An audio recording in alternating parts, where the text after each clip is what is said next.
What's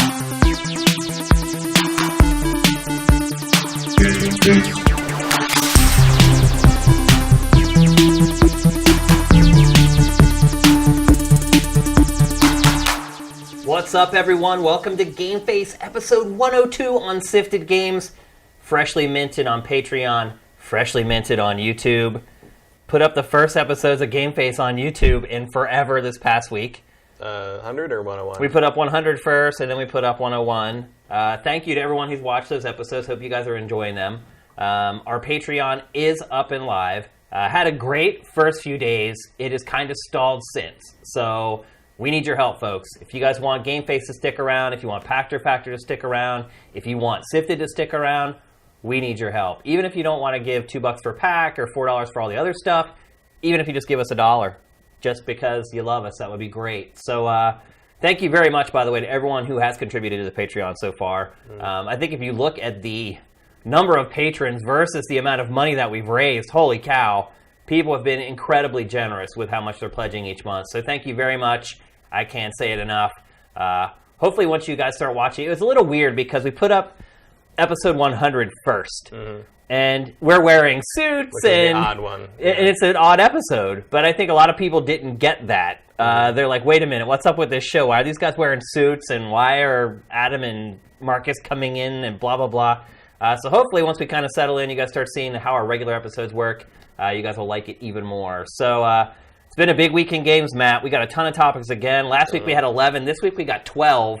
So it's another big show. I think one thing I would say about last week's episode is we were quicker going through topics because we kind of have to be when we have this many. Otherwise, the show's like 5 hours long. And we're probably going to be that way today as well. We're probably going to jump through these pretty quickly. The first game I want to talk about, though, is a game that we did talk about last week. Matt had played a ton of it. I had not played much of it at all. I had only played the beta. But now I have, and that game is Destiny 2. I just want to say right off the top, Matt, I am absolutely loving this game. Loving it. Well, it's very good. It's a big turnaround from like kind of the emptiness of the first game as it launched. Oh, it's night and day. I as someone who played the base game of Destiny, did not play any of the expansions. It probably isn't as big a change for you because you had played the expansions where they were kind of easing their way towards where they are now. I mean, it is noticeable just in the sense that like the open, like the world areas are like the common areas are much better designed, and like there's always something happening with a density that just doesn't exist in the first game. To me, it is like a completely different game. And last week I said it sounded like Destiny 2 was the game we thought Destiny 1 was going to be, and now I can say 100% certainty, yes, in fact, this is what I thought I was getting with the first Destiny. I think the first thing I want to mention, and I think one thing that kind of turned a lot of people off to Destiny 1 was that it was a little too much like an MMO, and there was a lot of sort of empty moments in the game. That, to me, is the biggest change with this game. There is absolutely no downtime in this game. I got to a point where I wanted to continue the campaign, but I needed to be a certain level before it would let me go to the next planet to continue the campaign. And when I realized that, I was like, oh man, what am I going to do? Because I had just been trudging through mission by mission trying to get it done so I could work on the game eval and talk about it here on GameFace. And so I was nervous. I was like, oh man, if this is like the first game, this is where it starts to suck. And oh man, nothing could be further from the truth. It's insane how much stuff just pops up out of nowhere. And because, and maybe this is a factor of the matter that the game just launched. There are so many people in these areas. The concurrent players right now is pretty crazy. It's amazing. At one point, I think it was 1.6 million playing at the same time. And what it does is it really shows you what the ideas are behind this game. It shows you how Bungie, provided there were a lot of people, designed this game, for there to be a lot of people, and successfully designed it if there are a lot of people, because there is just stuff going on all over the place. Like, I remember in the first Destiny, the public events, like, I just luckily played through some of those. Like, I never knew when they were going to happen, what they were going to be. In this game, there are flags planted all over the environments, and you can just walk up and just trigger it. And so I've done that a few times, and it's amazing because there are beacons that tell other players that are in that area that there's a public event happening. I hit that flag, and within like 20 seconds, there was like 6 dudes there ready to do it. I have stumbled upon public events where there are like 10 or 11 people, and everyone's level 20 but me. That's the other thing I've discovered. Everybody played this all last week. I didn't have time because of the Patreon, but that's been very helpful for me because they start these public events and I can just stumble upon them and come in, pop off a couple shots, and get the loot. That's another thing. The loot in this game, it just keeps on coming. And they reward you very constantly. Constantly. Which was not a thing in the first game. And it scales, so it's not like I'm getting equipment that I can't use when I jump into a public event that higher level players are. That did change in the DLC and some of the adjustments for the first game where like you were usually pretty much guaranteed to get something that was 1 or 2 points higher than what you already were wearing. Yeah. So that was kind of the thing where it's like, there's always this thing about like even if you don't really want to keep the higher level thing, it's better to equip it because that'll kind of push the RNG up for you to get more stuff later. So but it doesn't feel quite as at least so far, it doesn't feel quite as grindy as the first game did. I haven't felt any grind yet. And again, I am level 11. I'm still working through the campaign. I haven't finished it yet. I haven't kind of got to the end game content yet, which to me was where the first game kind of started getting that way. But even the side missions that are called adventures in this, like they're crazy. Like they're multi-segmented, incredibly different. Each one is different. I don't feel like repetition was a good way to put the first Destiny. I don't feel any repetition from this game yet. And I'm probably, 10, 15 hours, something like that into it. Haven't even touched the Crucible yet. I mean, I played a good bit of that during the beta, so I have a pretty good handle on what that's all about. I've just been playing through the MMO stuff in the campaign, and I am really impressed. Like, the side missions, like, one of them was kind of like a capture and hold, where you had to, like, defend this point, and then the point would move. Some of them where enemies were trying to set up devices to mine or whatever, and you had to kind of clear out the mining area of enemies. Another thing, too, is jumping in with other people gave me the ability to see a lot of enemies I had never seen before, because I don't know if this is true, but it seems to me that based upon your level, that sort of determines what enemies spawn for a lot of this stuff. No, they're the same. Are they the same? It just depends. It just determines how strong they are. Oh, okay. And there are definitely times where I got into some of these events and, like, my guns did, like, nothing. Yeah, if you're around a bunch of level 20s, it's not going to totally... I think it does boost you a little bit, so you can do some damage a little bit. I never felt totally helpless, but there were times when I was lower level and with, like, some 20s, and it was like, I am not taking this guy down the way normal, because it does a really good job of sort of transparently scaling everything around you to be fitting to you, but without, like, impacting other players' games. So, what I believe, I don't have any evidence of this, but I believe that, like, when you're shooting at an enemy and, like, a level 20 shooting an enemy, I think it's balancing the damage you're both doing for your own viewpoint. Okay. And the other thing I love about this game is that it mandatorily makes you use all the weapons. And mostly in shooters, like, I find an assault rifle that I really like that I can use with burst fire and be effective with it, and I just kind of stick with it throughout the whole game. I hardly ever use shotguns. I hardly ever use sniper rifles. This game kind of forces you to do that because a lot of times the drops that give you a more powerful weapon is a weapon that, typically I would not use in a shooter. But because they're so much more powerful than the weapon I was using, I use them. And I've just discovered that I can use any weapon in this game and be effective. And I love that. That is something that's completely different for me from every shooter that I've ever played. Yeah, there is one weapon I am not effective with and I avoid. Which one's that? The sidearm. Yeah, I mean, I never use pistols all that much anyway, but... Yeah, well, it's funny because, like, one of my friends, like, went after she finished the main quest, she decided to get, like, the two Sturm and Drang guns. Yeah. And that's a hand cannon and a sidearm. Like, the two guns I like the least, and I'm just like, you just went through so much effort to get two things that I hate. It's just like, but it's amazing that, like, the game lets, that's there for you if you like those guys. There's much more than the first game. There's something worth chasing no matter what kind of gameplay style you have in this, and no matter what kind of weaponry and equipment you want. I've also been surprised at how much platforming there is in the game. Yeah, I think that's one of my one complaint is that I played through the campaign twice as a warlock and as a hunter, and warlock jumping still kind of sucks. Yeah, I think the jumping in the game isn't good, period. It's not great. The hunter is much easier because the hunter is just a standard double and triple jump, whereas the warlock has sort of a glide thing going on, and every once in a while in certain areas I'd just be like, Like, okay, I'll just jump over there. Nope, you're not going to make it. Sorry. And like, whereas I'd made it with the hunter easily. Right. And it was just kind of frustrating there. But they do sort of mitigate that with the fact that if you even come close to the lip of the edge, the character will now pull themselves up, which was not in the original game, which is another huge improvement. I mean, look, I'm loving this game. I do have some criticisms, though. The jumping is one of them. I'm not a fan of it. I got a handle on it, and I can do it just fine. It just feels too floaty and not as responsive as I'd like it to be. The other thing I've noticed is that I rarely upgrade. Like, you get like a point every time you level up.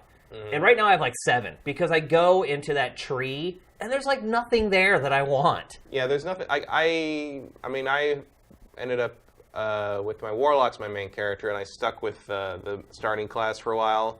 And then when I unlocked the third class, which is the electric stuff, that was the one I liked in the first game, so I switched to that. I didn't even max out that tree. I just got the stuff I wanted, and I'm still just sitting there with a bunch of extra upgrade points. The upgrades are not as dramatic as the first game, maybe. A lot of them but they are more useful. Yeah, I mean, a lot of them are just like shields.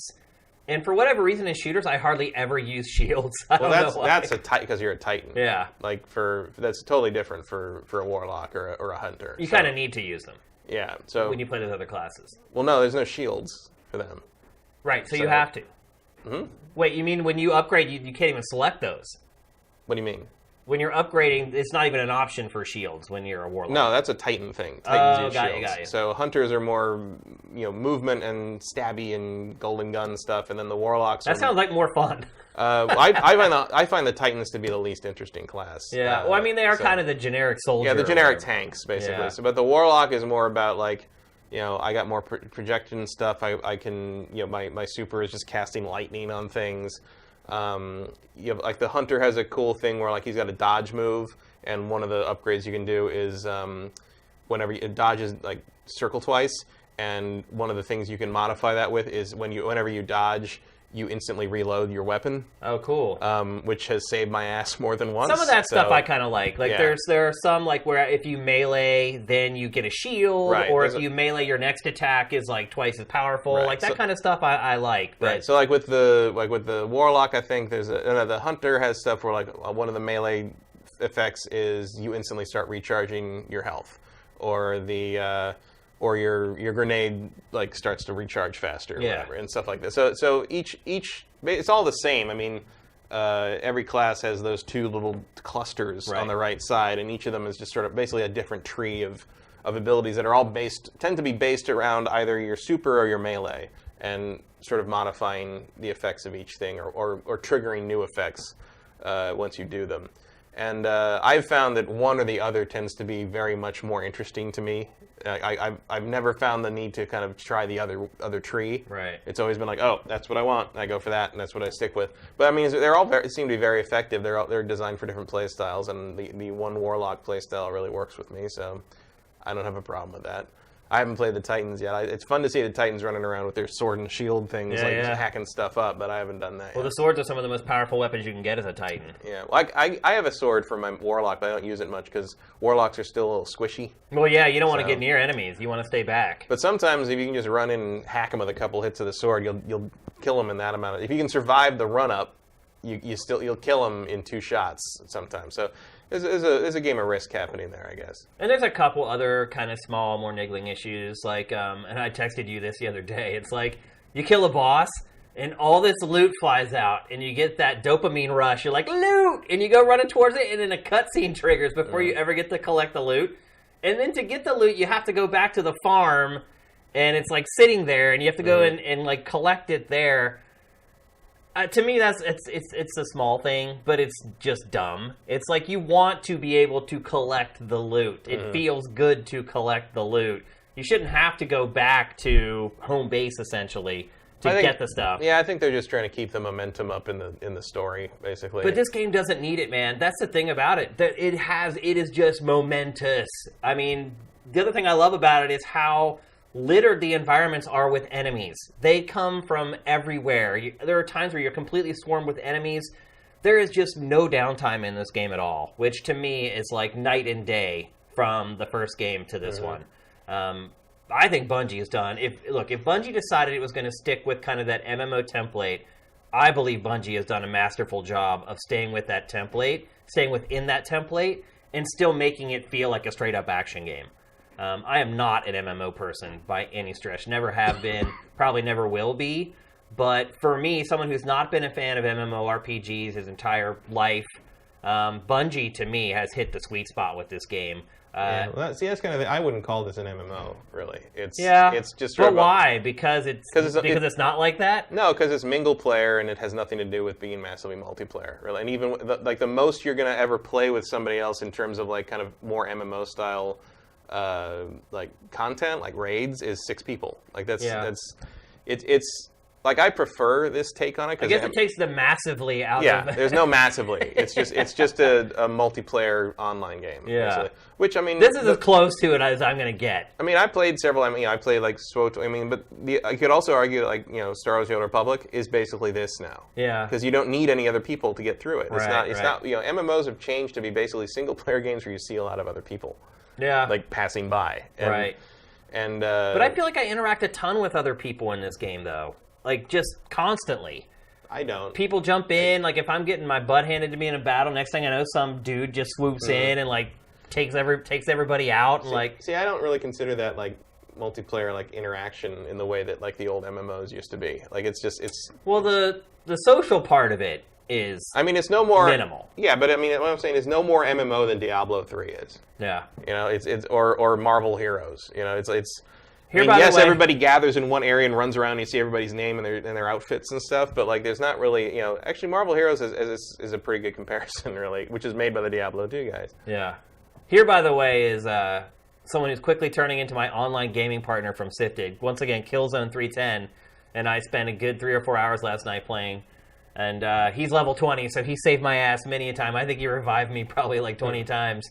But to me, I like the social part of this game. I think it works. I agree. It's not like you're gonna go behind a building and like hook up with some.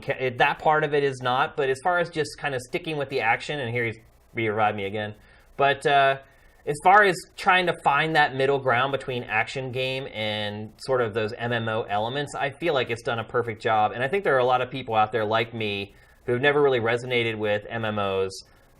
Who maybe like the idea of some of the elements, and I think this is the perfect game for that. If you've ever kind of wanted to experiment with that environment or that design in a game, but you're not going to be into the go kill 8 rabbits and come back here type of thing, I haven't discovered any type of missions like that so far either. There are, but they're like the patrols and kind of the daily sort of the daily grind stuff. They're not. I don't think there were many of those in the. There's a couple things in the story or maybe a couple adventure missions where it's like get 5 data cores from Fallen, but it's not. It's like everything as I recall is usually stuff like just kill Fallen. It's not like the first game where it's like kill 5 great servitors of the where you had to find like the one place the guy spawned every 10 minutes or whatever. Whereas, like, there's a little bit of that, though. Somewhat, but on this, it's like it's much more, much more likely that it's just a general enemy type and not a specific enemy kind. And loot. Also, stuff just stuff drops immediately. Yeah. Like you don't have to like go through the random number generator forever. I've been having a blast with it, man. It's one of those games that sticks with me after I stop playing it. I think about it. I'm thinking about it right now. I was thinking about it driving over here. I can't wait to get the show up today so I can dive in and play some more. It's pretty much everything I thought the first Destiny was going to be. And it also feels a lot more like Halo than the last 2 Halos. Oh, yeah. I mean, it's just nonstop action. It's like there are enemies everywhere. I guess maybe over time that might get annoying. There's just no kind of peaks and valleys to the game. It's just always amped up to 10 and just stays there. But coming off of the first game, I'm all for it. I'm totally fine with that. That's what I've wanted from this franchise so far. So I'm loving it, people. I'm really enjoying Destiny 2. If you're a first-person shooter fan, I think you're going to like it. Even if you've never enjoyed MMOs before, I think this is kind of the dipping the toe into the pool type game that can kind of ingratiate you to the genre. I don't know if you're going to suddenly go subscribe to World of Warcraft after you finish the game, but I think it's just enough of a taste to put a different kind of a spin on a shooter. And again, I know a lot of people were like me, played the first Destiny, were disappointed. I think this rectifies a lot of the issues with the first game. So I highly recommend Destiny 2. And in my opinion, right now, and again, I have not finished the game and haven't done any of the end game content, but right now, to me, it is definitely in the running for me personally as Game of the Year. So I'm having fun. I'm having a ton of fun with it. So seems to be pretty unanimous. I mean, the reviews are pretty high. Not sky high, but pretty high. Sales are down. Sales are... Physically. Well, I've heard conflicting stories about that. So in the UK, they said it sold half of what the first one did. But then today, Activision put out that it's selling better than the first one. I think it's digital. And people were discounting digital as like, you know, oh, down half, you're not going to make that up digital. There's not enough people play it. I think at some point people maybe figured out that like there's no reason to have a physical copy of this game. Yeah. Like it's an online MMO in terms of how you have to connect and how it works. Yeah. So why, you know, I got it digitally because like I got the first one physically, but I got this one digitally because it's like, why do I want to put a disc in every time I want to play this game? Yeah. Doesn't make any sense. You can't do anything with it otherwise. You're right. It is very much like a PC game in that way. Yeah. It's just kind of one of those things that just lives on your machine. So I think people are underestimating how many digital sales this thing had. I mean, we already know digital's making up about 40% of sales anyway right now. So, but at the same time, it hasn't been that long ago that the first one released. So Yeah, it was a while ago. It's not like it's complete apples and oranges trying to compare the first one to the second one. So It was what, 3 years ago? Was it 3? Was it 2014 or 2015? It was one of the first game evals we ever did. I'm pretty sure it was for 2014. Sifted. It was like when we were doing like our video evals as examples for people to check out. Well, that would have been 2014. Then, that was one of the first ones that we did. Because it was September, so it was September 2014, and then they did the Taken King, and then they did Iron something. That last DLC didn't Iron really Banner? stick with me. No, Iron Banner is the regular like multiplayer competition thing, the event they do. Again, we're going back to what we talked about last week, the verbiage in this game. Iron Throne. Well, I mean, I can remember characters' names now in this one. Yeah. Like, I actually remember who these people are. Yeah, like, it helps. They actually have personalities and think things about each other and have conversation. I mean, the first game had nothing like that. Yeah, you're right. Like, it didn't even occur to me that I was supposed to even care who Cade 6 was or anybody. Was a perfect example of that. Think about how much ire there was directed towards Peter Dinklage. Because, and the reason why is because that was the only person you could interact with. So there was a huge emphasis. Nobody's talking about the ghost voice in this one or what he does or doesn't say because he's just a little bit partner now. Well, they also pulled back on the way that a wizard came from the moon kind of thing. Yeah. So it's like, don't just play it straight, boys. Yeah. Like, and it's also interesting to note that I think the ghost in this game is a very different character than he was in the first game. Clearly, they're writing him differently now that they know they have Nolan North doing this, and it works a lot better in this one. There's a little more personality in everybody, including the ghost in this one. I mean, that's a good way to describe the game in general. It just has a lot more personality, and I would agree it's much more like Halo than the first game. One thing that did carry over from the first game that I'm a little bit annoyed with in the second is repetitive enemies. It's like you fight the same guys over and over and over and over again. Well, that's MMO. It is, and that is an element of MMOs that I'm not happy that has made it over to this game. I don't see what else you can really do. I mean, they did add another faction. They had the Taken. I think the root of the problem is that not just this game, a lot of games feel like they have to have races. And I get it. It makes the universe and the world feel more believable to say, oh, we have this race and this race and this race and this race. But what ends up happening is that you end up with just fighting the same 5 enemy types the entire time. And you're right, that is an MMO trope. I also think there's enough variety in each of the factions in this that it works. And each one can be kind of compared. I mean, you've got, what is it? The Fallen is the Covenant. And the Hive is the Flood. No, they really are. And there are Needlers in this game. Yeah, and the Vex are the Prometheans. Yeah. And the Cabal is Warhammer 40K. No, you're right. No, it's like, you're absolutely right. And again, I get why they do it. It's just I do get tired of kind of fighting this. And I think it wouldn't be such a big... It's not the visual representation that bothers me. It's the techniques that are required to fight them. It's like once you fought every one of them a handful of times, you kind of know how to defeat them. Like some of them, you just shoot them in the head and keep shooting in the head. Some of them, you bust their shell off and then you pop them in the chest. They have that little orb in their chest. But the other part of it that I do like is because there are these factions they all are fighting each other. So sometimes you come upon skirmishes, and it's not just go in and kill everything. You kind of take stock in what's going on. You're like, okay, well, this side has more. So do I help them to wipe out the other side, or do I start taking out enemies on the side that has more and help the guys that are weaker? There's that whole kind of living war dynamic going on inside the game that kind of makes you examine each skirmish in a different way. So I just kill whoever's got their back to me. But I don't. Like, I wait till they spin around because it seems like you waste a lot of ammo if you're just shooting them in the back versus shooting them in the front where it takes more damage off. Headshots, obviously. Yeah, headshots huge are part tough of the from game. behind. Yeah. And actually, I think that's an interesting element of the enemy design, especially the Fallen. They hunch them over. Yeah. Specifically because to make them hard to headshot from behind. Yep. But then when you hit them in the head, they stagger. Right. And then they raise up, and then it's easier to finish them off with that last shot. That's actually better as well. And the big guys with the yellow health bars, the kind of the mini bosses of the bosses. Like I've noticed, like if you hit them in the head enough, they will actually stagger and miss their shots. Whereas in the first game, they were just huge damage hulking sponges. machines. They couldn't. You couldn't affect them until they fell over, basically. And I think the difficulty balance is great. Like it's just the perfect amount of struggle versus success. And if you get careless, you can get taken out by surprisingly minor things. I saw a level 20 guy in the first area get killed by one of the fallen dregs. Yeah. Like he just wasn't paying attention and they just popped him. Sometimes you get swarmed. Yep. I love that too. I love that you never know where the enemies are coming from. It's not a cattle chute where you're just running down this linear path and you know which direction the enemies are always coming from. And if somebody flanks you, you're like, oh my god, I got flanked. Like in this game, you're constantly getting flanked.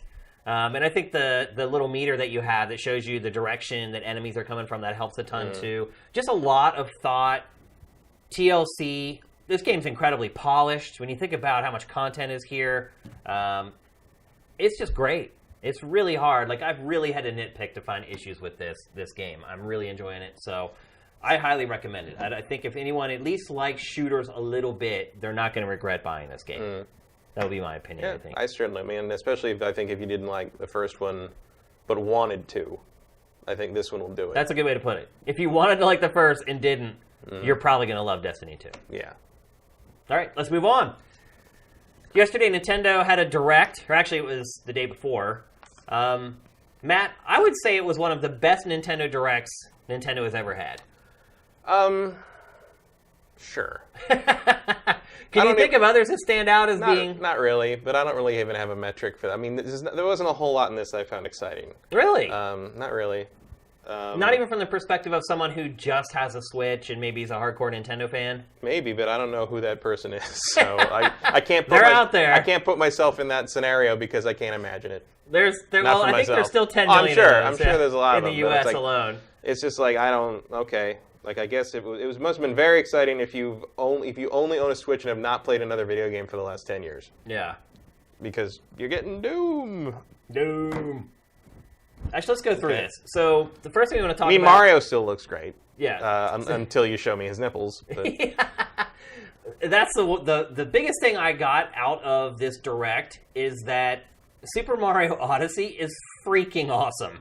It is going to be an absolutely incredible, huge, life-consuming, all-encompassing Mario extravaganza. Yeah, it's becoming very clear this is a big, big game. Oh. This is like, they are not like just shoving something out to keep us quiet. There are essentially 600 stars in this game. Moons. Right. They're moons But now. most people equate the moons to stars. I mean... That's just bad astronomy. I mean, they change it all the time. There's been shines and all this other stars crap. And shines and moons. But essentially, people know what I'm saying. He's 2 shapes away from a Lucky Charms bowl at this point.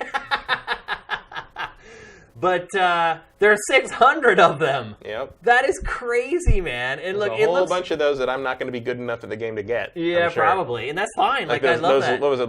Was it Luigi in Galaxy? What was the Luigi coin challenge? Was it green the coins? green coins. Yeah. That was There were some that was hard beyond ones. me. That was not. I got all of them in both Galaxy games.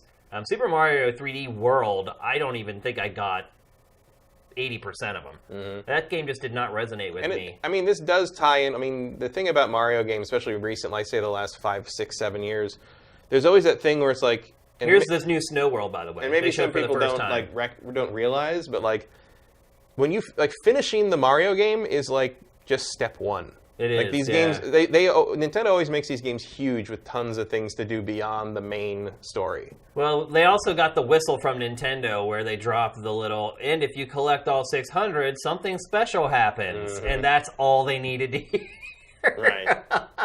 That was like Nintendo saying, oh yeah, we've got what you want. And it may be even something just as stupid as like, now Yoshi's on top of the castle. Yeah. Like in Super Mario 64. One of those most disappointing rewards I think I've ever had in a video game for busting my butt at playing one. But holy cow, they showed a photo mode. You alluded earlier. They showed Mario without a shirt. And Mario, it turns out, is smooth as a porpoise. Yeah, like, no one knew. But the photo mode in this is crazy, though, man. It's not like you just get. It's not like the screenshot feature on any of the current consoles. It's also Switch has it. It's you can take a snapshot. You can move the camera. You can adjust. You can put filters. It's like Instagram. Yeah, It's like Super Mario Instagram. Well, it's like No Man's Sky. Yeah, I guess it is. No Man's Sky has that. Horizon Zero Dawn has the similar thing where you can put her in poses and do all these filters and stuff. I mean, it's becoming a thing. As these games become so pretty, you want to capture them for to share with people. Like, clearly they're starting. Really, Breath of the Wild had a similar thing with the selfie kind of thing and all that stuff. People, game developers are starting to realize this is part of what you want to be able to share with people is these things you see in your game and kind of these moments you capture. And that's maybe you wouldn't think of that for a Mario game because it's not generally considered kind of the landscape kind of like beauty of the world, but maybe they're taking a page out of this from how popular Luigi was in Mario Kart with the death stare. Yeah. Just give players an easier way to kind of get into that and share things they find and share things they see, and I think that's a good thing. And it's just this 8-minute presentation to me. It just completely amped up my anticipation for this game. The gameplay variety to me, this game has not been particularly pretty in some of the stuff that they've shown before. That was all blown away by this demo that they showed. They just showed that slot car racing, kart racing thing with online leaderboards for it. The photo mode, 600. It goes on and on. This game would have to have a tragic misstep to not end up taking, at least for me, Game of the Year. I'm a much bigger Mario guy than a Zelda guy, which helps. So. But it's going to be a battle probably at most publications between Zelda and Mario for Game of the Year. I would think so. I mean, we'll see. I mean, for me, Horizon's still on top. Yeah. But we'll see what this turns out to be. I'm not a Mario person really much at all. Here's a photo mode they're showing off right now. You can pause it and then move the camera and then take a still and then put filters over it. You can rotate the images. You can. Yeah, this is pretty standard now, I think, for kind of in-game photos. Well, they allow you to create wallpapers for your cell phone as well. That's fun. It's I'm sure it'll be good. Right there. That's for your cell phone. They should let you create wallpaper for the Switch. No, you're absolutely right, and I wouldn't be surprised if they do. And here we get to see shirtless Mario here in a second, which has set the internet ablaze. There it is. It almost doesn't look like it's just like he's running around in his underwear. That doesn't even polka dots are not a big swimsuit motif. He looks like he's 10 years old. Well, yeah. Well, now and of course you have the whole thing now where people are asking is Mario human? Because did he have a belly button? Can we go back and see if he had a belly button? Because he's standing next to the humans people in New Dog City, and they don't look like him. So they're also his shorts are pulled up too far. Yeah, can't tell. I mean, the belly button is the giveaway. He's trying to cover right? the gut, basically. We've all been there. We know what it is. Yeah. Why is it that he's a foot tall and all the other humans in the game are 6 feet tall? I don't know, because he's a cartoon. It's like a Roger Rabbit thing, I guess. I think it's funny. This whole game is kind of this attempt at Nintendo to kind of humanize Mario. And by doing it, you're just sort of making him seem inhuman. Less human, yeah, without a doubt. But man, I am so pumped for this game. Look, there's that looks cool. Old OG Donkey Kong. It is just huzzah! My head is exploding over this game right now. And the best part is it's only about 6 weeks away. Yeah. Just hope your Switch works better. Yeah, I have to send in that right Joy-Con, by the way, and they're going to replace it. So it's still under warranty, I'm guessing. They didn't say I'm going to have to pay anything. But yeah, hopefully I get it back in time for this. They're also putting out a bundle for Switch with deep red Joy-Cons. Yeah. And they're both the same color, thank God. I think that's a big deal. See, I thought they'd be like one red, one blue. Right. Like, or maybe like they're both red, but they have like overall straps on them. Yeah. That would be awesome. They also announced a Pokeball 2DS XL and a controller for Xenoblade, of all things, which looks awful. A pro controller, yeah. But at least that confirms their Xenoblade has always kind of been a play it on a regular controller game, going back to the first game on the Wii. So it's I guess they're continuing that tradition. I approve of that. Yeah. But I probably won't buy that controller because I think it looks awful. All right, let's talk next about what probably was the biggest announcement for a number of reasons in the Direct, and that is that Doom, and that didn't surprise me so much. What really surprised me is that also Wolfenstein 2 is coming to the Switch. How shocked were you over this? Not tremendously. Really? After all these third parties that turned the Switch down and said, we can't put our games on Switch. Well, I've been pretty much under the impression that Bethesda is under contract to Nintendo for the Skyrim thing. And for me, this confirms that basically Nintendo is paying them to put their games on the Switch, which is exactly what they should be doing. I mean, that's what Microsoft should be doing, too. I mean, this is how you get content. Yep. Because there's no way they're going ahead with these games before they see how Skyrim sells if they're doing it independently. Right. No, you're absolutely right. And I'm not saying that to, like, denigrate the announcement or denigrate the fact that these games are on the Switch. I'm just saying, like, this is a deal. This is Nintendo trying to make sure there's support on their system in a way that, like, Microsoft hasn't for a long. This is what we've been talking about with the Xbox. Where like, and Nintendo is picking that ball up and running with it with a company I never thought they would. So I think that's a very positive. A company thing. that has really not supported Nintendo at all. Not at all. Over the last ever. Yeah, so I'm very curious how this all came about, but I'm not going to argue with the results. Well, I think it's easy for a Nintendo fan to say that, this is just Bethesda seeing the Switch explode. And no, that's not how business works. No, and that's definitely not how this deal worked, without a doubt. But who cares? Yeah, but ultimately, who gives a crap? I don't know about Wolfenstein, but I mean, Doom is a very, very scalable engine. I'm sure it looks fine. Looks good. Well, this is not, by the way, most of this footage we're watching is not from the Switch version. Just the very first footage we watched. I did see some footage of it. The first footage we showed was from Switch. And it looked good. Yeah, it looks good. You can definitely tell that there's been some... I mean, to me, this is like, a shocking announcement, amazing, but to me, this is not an exciting part of the Direct because I already own Doom, and I'm sure as hell not buying Wolfenstein on the Switch because I have 3 other platforms that will run it better. So, cool. Like if you only have a Switch or you desperately want to play Doom on the train, but to me this doesn't move the needle for me personally at all. The other concern it's just a good sign that Nintendo is putting effort into getting Western companies to really support the thing beyond just Ubisoft. The other concern for me with Doom in particular is that the fun of Doom, this one in particular, is so dependent on the frame rate. I mean, what really made that game kind of go off is how quick it was. It was just nailed at 60 frames per second. If there are performance issues on the Switch version, that could really kind of cut into the enjoyment of it. I feel, at the very least in handheld mode, I feel like you're not going to get a ton of performance problems. It's only 720p. 720p, and they're going to scale it for the engine can scale well. I think that, they know that 60 frames per second is the target more than pretty on this one. So I think it'll be fine. How about this content going onto a Nintendo platform? Doom. Probably the goriest game of this generation. Most violent, most demonic easily. Then you have Wolfenstein with the Nazi stuff. It's not like Doom hasn't been on Nintendo before. Yeah, but this game is different. I mean, those Dooms that were on the N64 and whatnot, those were almost cartoony. Yeah, I don't think that's a consideration anymore. Really? No. You don't see a lot of games like this on Nintendo platforms, still to this day. It's rated M. Deal with it. It's popular. It's part of Bethesda's. I mean, it's not like Skyrim is a walk in the park either. I mean, they're all M-rated games. Is Skyrim rated M? Pretty sure.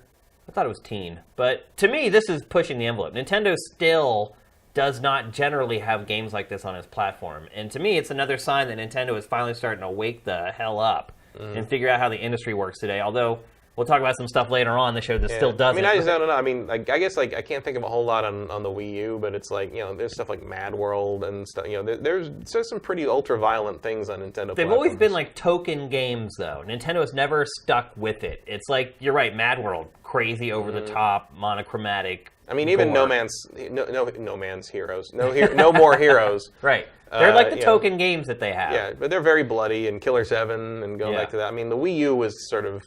I can't think of anything super gory for the Wii U, but I can't think of a lot of things. You can't think of any games for the Wii U. Third-party games, anyway. I think this is a big deal, especially if you're someone who is a big Nintendo fan and maybe only own a Switch and a Wii U or whatever.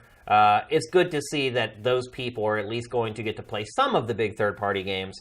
It still looks like most are not coming, and I'm sure Bethesda's doing some special work to make this work on Switch, and a lot of third parties may not be willing to do that unless they're financially incentivized by Nintendo to do it, like you say. So I think it's big news. I think that's the biggest news from this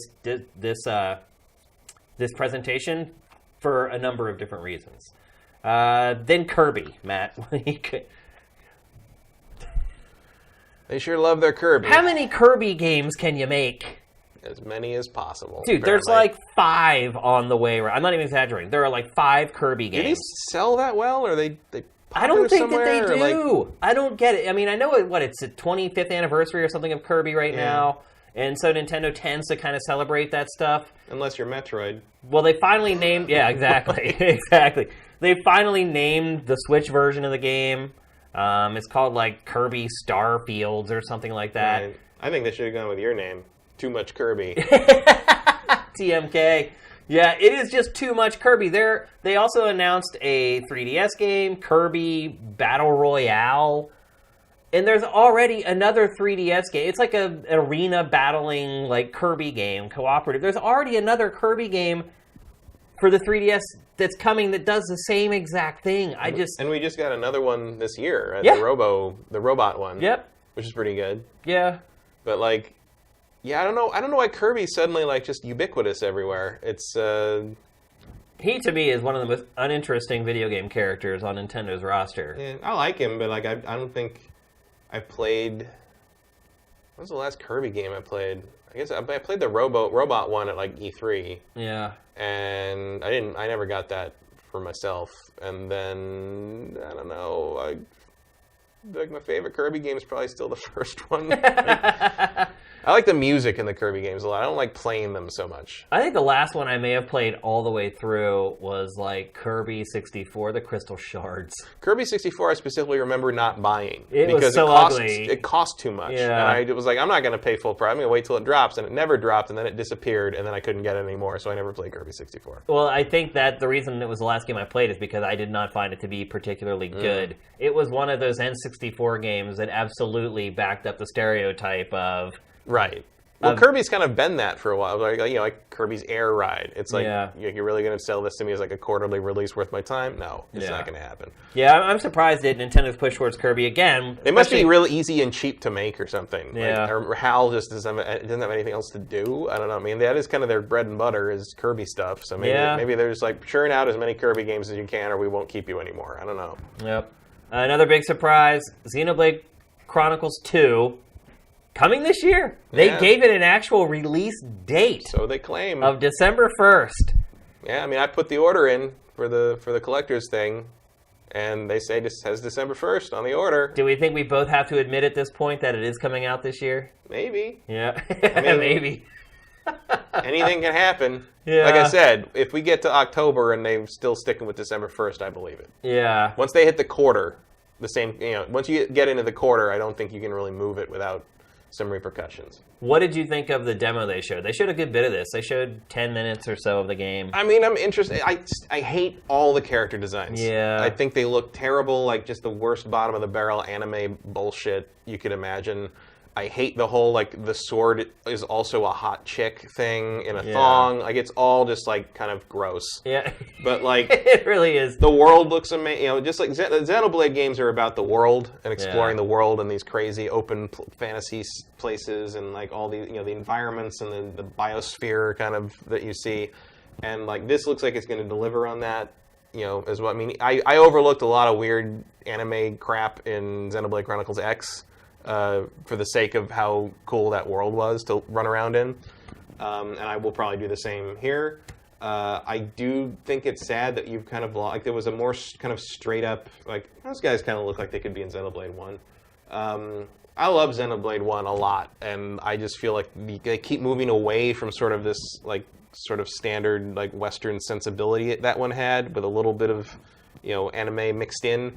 Whereas these are just no one's wearing proper pants in your main party in this game. It's just like what is going on? Like how come? Why is the boy wearing stirrup like cloud pant thing? I don't know what's going on. Hammer pants. Yeah, they're like hammer pants that somebody like cut holes in. Yeah. And then he just put I agree with shorts you and socks 1,000%. underneath. The character designs in this game are just... But they've always been that way in this series to me. I've never really resonated with them. The first game doesn't look like that at all. Yeah. I mean, the first game, they look more like Vagrant Story, or like one of those old kind of Final Fantasy Tactics, like PlayStation 1 era. They look like Final Fantasy 12, maybe. I mean, Vaughn needs a shirt. But, like, they don't look quite as, like... the characters in this game to me look like they should be on, like, some kind of harem sitcom, like, by Rumiko Takahashi or something, like, bastardized into some kind of modern, like, moe thing. Yeah. I'm not a fan of the art. It just doesn't look good. I mean, and also, I don't think, for the most part, I don't think the characters match the backgrounds. No. They don't really fit the world. No, I agree with that. But I'm still going to play. I mean, I'm not... I think that's what we're all getting at here is that, ultimately it's the gameplay and the story that kind of win the day for this franchise. And by all accounts, it looks as if the depth is going to be there, the story's going to be there, hopefully the writing's going to be there. That's been kind of the gameplay impressions from PAX were very positive. Yeah. Everyone who got their hands on it seemed to like it, even the people that didn't like the look of some of the characters. And look, while I don't like the art style, I would say that the presentation is pretty good. Yeah. I mean, they've gone kind of above and beyond what they've done with prior games. There's a lot of facial animation in the game. Technically, it certainly looks a lot better than the last Xenoblade. So, I don't know. I guess I'm still lukewarm on it. I mean, I kind of dread the commitment that I know it's going to take. Right. I'm hopeful, but like it's just I'm sad with the aesthetic direction of the characters, and I kind of feel like they're just going to continue in that realm. I am interested in like kind of the development schedule and plan on it because like it feels like they got this done real fast. It does. Unless Monolithsoft might be bigger than I think they are. Didn't Nintendo dump some more money into Monolith? Maybe a couple years ago. That may be. Yeah, I don't know, but like the fact that they got this out so soon on the heels of X is pretty impressive. And also looking at like the presentation, like the animation and the cutscenes and things like that. She just looks like she's straight out of Hyperdimension Neptunia, and I'm not down with that shit. A lot of people will be though. Let me tell you. Let's talk next about a game that you and I have both been hoping would come to the West, and it still hasn't. Phantasy Star Online 2. Announced for Switch. Cloud, the special version of it. That's the free-to-play version, I think? Yeah. I mean, I thought Phantasy Star Online 2 was free-to-play in general now in Japan. Sort of. I don't know. Cloud is different. Cloud is a different thing. I'm not clear on that. I actually Googled it before we went on to find out, and all I could find were articles on the fact that it was coming to the Switch. Yeah. So, in English, there's not been a lot of discussion about this game until now. No. My girlfriend does play Final Fantasy Star Online 2, not the cloud version. I think it's the PC version, but she plays that constantly. She's played for years. She seems to really like it. It looks really cool, but I really like it. I have no patience. Star Online. I have no patience for like Japanese menus, basically. But I guess there's ways to play it in English or whatever. But I just haven't done it. I think the one thing I wanted to bring up before we moved on from this game is: do you think because they're releasing it for Switch that it increases its chances of coming to the West, or do you think it just has no effect whatsoever? Well, I mean, it is coming to the West, right? No, they haven't announced that yet. No. Well, they'd be stupid. They didn't even show Phantasy Star Online 2 in the Western version of the Direct. It was only in the Japanese version. Oh, well, the Japanese version of the Direct is completely different from the Western version, by the way. They showed a ton of games that were not in the one that we all watched.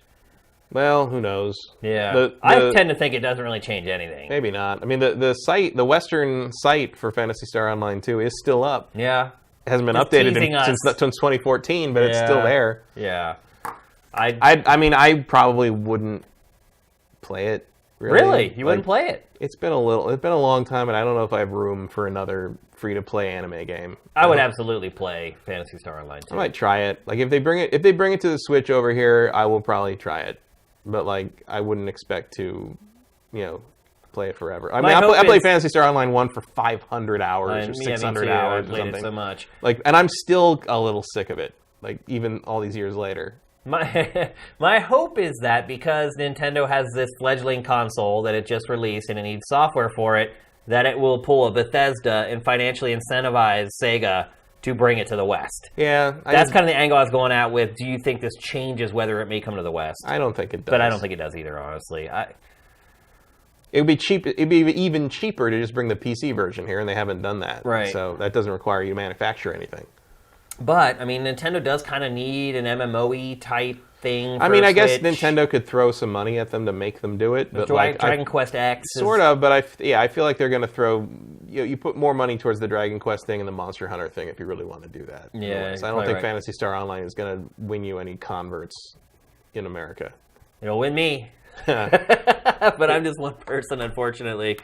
And the last thing we want to bring up from the Direct is Nintendo Arcade Archives, which I'm not 1,000% sure what the deal is with this. It's like, I mean, obviously they're bringing back its old arcade games for the Switch, and the first one that's going to be released is Mario Brothers. But is this like something that you buy and then you get a drip of games constantly, or are they just like putting games up on the eShop? I think this is games on the eShop. Just game by game. I think it's just a series. So essentially, it's just an initiative. Right. I think it's like the Virtual Console, but now there's an arcade segment to it. Gotcha. But they don't want to call it Virtual Console because they're still not talking about that. Right. They can't do that. Well, also, those games never came out on console. Right. I mean, the one thing I do like is that the Punch-Out is coming to this, and it's not any of the console versions of Punch-Out. Right, it's the legit arcade version where you have the green wireframe guy that you can see through. They are missing the one I would buy, though. What's that? Popeye. Yeah. Which I'm sure is a licensing issue, without a doubt. Big deal or not a big deal? It's a big deal in the sense that there's a bunch of these games have been kind of lost to time, and like this is a way that they can preserve them. And there we go. I think that's my jam right there. Arcade Punch-Out. You play the one with did it have the little handle things you punched with? Did you? Have no, that? I never played that. No. There was one. I might be mixing it up with a different. There was a boxing game that had that though, and I played that too. I can't remember what it was called. But I think there was something like that on the Punch-Out one in Malibu Castle Golfing Games in Redwood City, California. Because I remember I used to see it, and I never played it because for some reason I didn't think I could control it properly, which wouldn't make sense if it was a normal control. I remember that game. I might be mixing it up with something else. I also used to play a ton of Ring King. Do you remember that boxing game? I remember Ring King. Yeah. And then later on in my life, I used to play it in the arcade, and later on in my life, one of my buddies bought one and had it in his bedroom, and man, like that was like, I spent way too much time in his bedroom playing that game. I don't know if I'll buy any of those, but I think it's good and important that they are preserving that era of Nintendo games, which I think have been underserved in terms of like modern releases or like modern remembrance, really. I mean, if you're not Donkey Kong, no one remembers that early stuff. Yeah, or Donkey Kong Jr. or whatever. But Nintendo no one remembers Donkey Kong 3. No, you're right. Mario wasn't in it. Yeah. I mean, Nintendo got out of the arcades pretty quickly. Yeah. Once it started releasing at home consoles, they just kind of bailed on that. It was there for a while. It had some good stuff. I mean, Popeye is one of Miyamoto's better arcade games. No, you're right. No one remembers it because he can't re-release it because of the license. Nope, you're absolutely right. But I used to play that in a pizza parlor near my grandma's house, and over, and I think I maybe got to the second level twice. And then I went and played it again on an emulator a few years ago, and I still could barely get to the second level. Those games are hard, man. Like they are not fooling around. They were ready to take your quarter at a second's notice. Yeah. Between this Direct and then the big indie push at PAX for Nintendo, Switch is looking pretty good, man. I'm still a little hazy on what 2018 is, though. Yeah. For it. I mean, it's going to finish the year. Exclusive games, it's looking a little. It's going to finish the year super strong. Yeah. But I'm still curious what Nintendo's like first-party plans are for 2018 that do not involve Kirby. Yeah. And I guess assuming Pokemon will make it. Yeah, I mean, there were... and somewhere in there is a retro game. You're right. We don't know what Retro's doing. There was kind of a leak before this Direct happened. Nintendo had accidentally put up some stuff on its Japanese YouTube channel that had tags to Super Smash Brothers and Mother. Right. I saw that, yeah. And then nothing ever came of that. Like, none of that stuff ever appeared in the Direct. Also, so. you're never getting Pikmin, apparently. Yeah. What happened to Pikmin 4? I mean, that to me was like the easiest guess for this. I'm like, okay, we're finally going to see the Switch version of Pikmin 4. But I'm assuming that's coming next year. That'll be a nice little gap filler for Nintendo. So, all right, let's move on. We're going to talk next about controversy. Controversy? Someone in particular who seems to drum it up on a regular basis. Yeah, it has been about, what, 3 months? Yeah, it's the last one. Actually, we're going to talk about PewDiePie, but we're also going to talk about another YouTuber, T Martin. What's going on, guys? We're going to talk about both those guys as one story. Is that what he sounds like? That's what he says. He starts every video with, "What's going on, guys?" Didn't everybody start their video with that? Well, no, he has like a... Hey, what's up, guys? He has like a New Jersey accent or something. Okay. Like, he really puts like a little kibosh on it. But let's talk first about PewDiePie. No stranger to controversy. No. How long was it, though? 6 months ago, the last time? What was the last one? Maybe a little longer. That was the Fiverr controversy, Right. where he paid $5 to have the people in the third world country hold up the sign and said, "Kill all Jews." Is Death that right? to all Jews. Death I to all think. Jews or something along those Because lines. that's hilarious. Yeah, real funny. Yeah, that was early this year. Yep. And he apologized for that. And I remember when we talked about it on the show. Sort of. I think when we talked about it on the show, we said, okay, we'll accept your apology, although it doesn't seem especially sincere. It was a little more like, I apologize if you didn't get the joke. Pretty kind of much. thing, which is like, all right. And so when that happens, you kind of file that in the back of your mind. And you say, okay, well, he made a mistake. He kind of owned up to it, but didn't really. And then Any rational human being would have known not to make that mistake, but okay, here we are. Right. And then... He's young. Which we built in a lot of excuses for the guy. We tried to. You try. Because he seems to be an amicable fellow. He seems to be a nice guy that you would like to hang out with. That should be on his business card. Amicable fellow. Amicable fellow. I don't know. For some reason, I want to believe him. But then here we are, months later, and he's on a live stream playing PUBG, and he uses the N-word. Very easily. Yes. And it just, boom. There yeah, it is. Like, and it wasn't like awkward, or it just, there it was. I think later he basically said, I forgot I was on a live stream. It's like, that's not encouraging. That's not what you should say. No. I mean, to me personally... You and I are not dropping N-bombs the instant the TriCaster goes off. Just FYI. Yeah, that's not happening. Like, there's no behind-the-scenes footage of Matt and I using the N-word, but... and I've honestly never used that word, I don't think, in my entire life. I had a lot of African American literature classes in college, and in each class, the black students in the class would vote on whether the white students were allowed to say it. And so some classes we did, some classes we did, and it was kind of a thing. It's like, okay, we're in here, this is a space where we can all use this and discuss this, and someone's like, no, I'm not comfortable, they shouldn't use it, and so we didn't. And that's just how it went. Even in hip-hop And I didn't like saying it anyway at all. I would like try to avoid using it. It's just not a word I like in my mouth, along with any ethnic slur, really. But like that one in particular is, there's a big monumental dark history of that word in American culture, and that's kind of been the conversation. Is like, does PewDiePie understand? Or Europeans understand how weighted that word is and how toxic it is to an American. And I feel like if you have the international audience he does, it's kind of part of your responsibility to know that. Yeah. In the same way that, like, if I was broadcasting heavily somewhere where, I'm going to betray that I've been watching BoJack Horseman, but like that thumbs up is an offensive gesture. You should make sure not to do that. Right. Just out of consideration for who you're you got to consider your audience. I don't buy it. Also, I don't think he's made an excuse either that, like, I have not heard him say, I did not realize how big a deal that word is. No, that hasn't been. So it's just kind of like hey, it's just a word, shut up. Yeah. His excuse is it just slipped out. Right. Which, that word has never just slipped out of my mouth. No. Like you, I went to Temple University, and Temple is an incredibly diverse school. It's almost half minorities, and it's basically split down the middle, half minorities, half white. And when you go to school there, you are required to take 6 credits of racial studies. And essentially what those classes are, it's kind of like what you were talking about. For me personally, the classes that I had to go to, it was an hour, 3 days a week, where you went and just heard these horrible stories. And in some cases got yelled at by black students because they're angry and they're looking for someone to vent at. And you just had to kind of sit there and take it.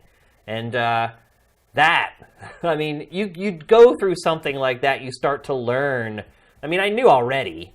I wouldn't have gone to Temple if I didn't right. in the first place. So I got it, but I hadn't really got it until you don't know it till you sit in the room with people who have lived it for like 100 hours. Yeah, and like you get that thing kind of driven through your skull where it's like oh, these people grew up in a different America than I did in a very real sense, and it's just like you can never understand it as someone who didn't live that, but you can be aware of it and you can acknowledge it's real and it exists, and it's something that you have to keep in mind when these kind of things happen, where it's like it's a perspective shift that we're never going to fully be able to grasp as white middle class people. And I've seen a lot of people try to say, "Oh, that's so far in the past. Let's just forget about it and move on." No. And look, I can understand that on a very superficial level for some people who maybe didn't have the classes that I had, or didn't live in North Philadelphia for 4 or 5 years, and raised.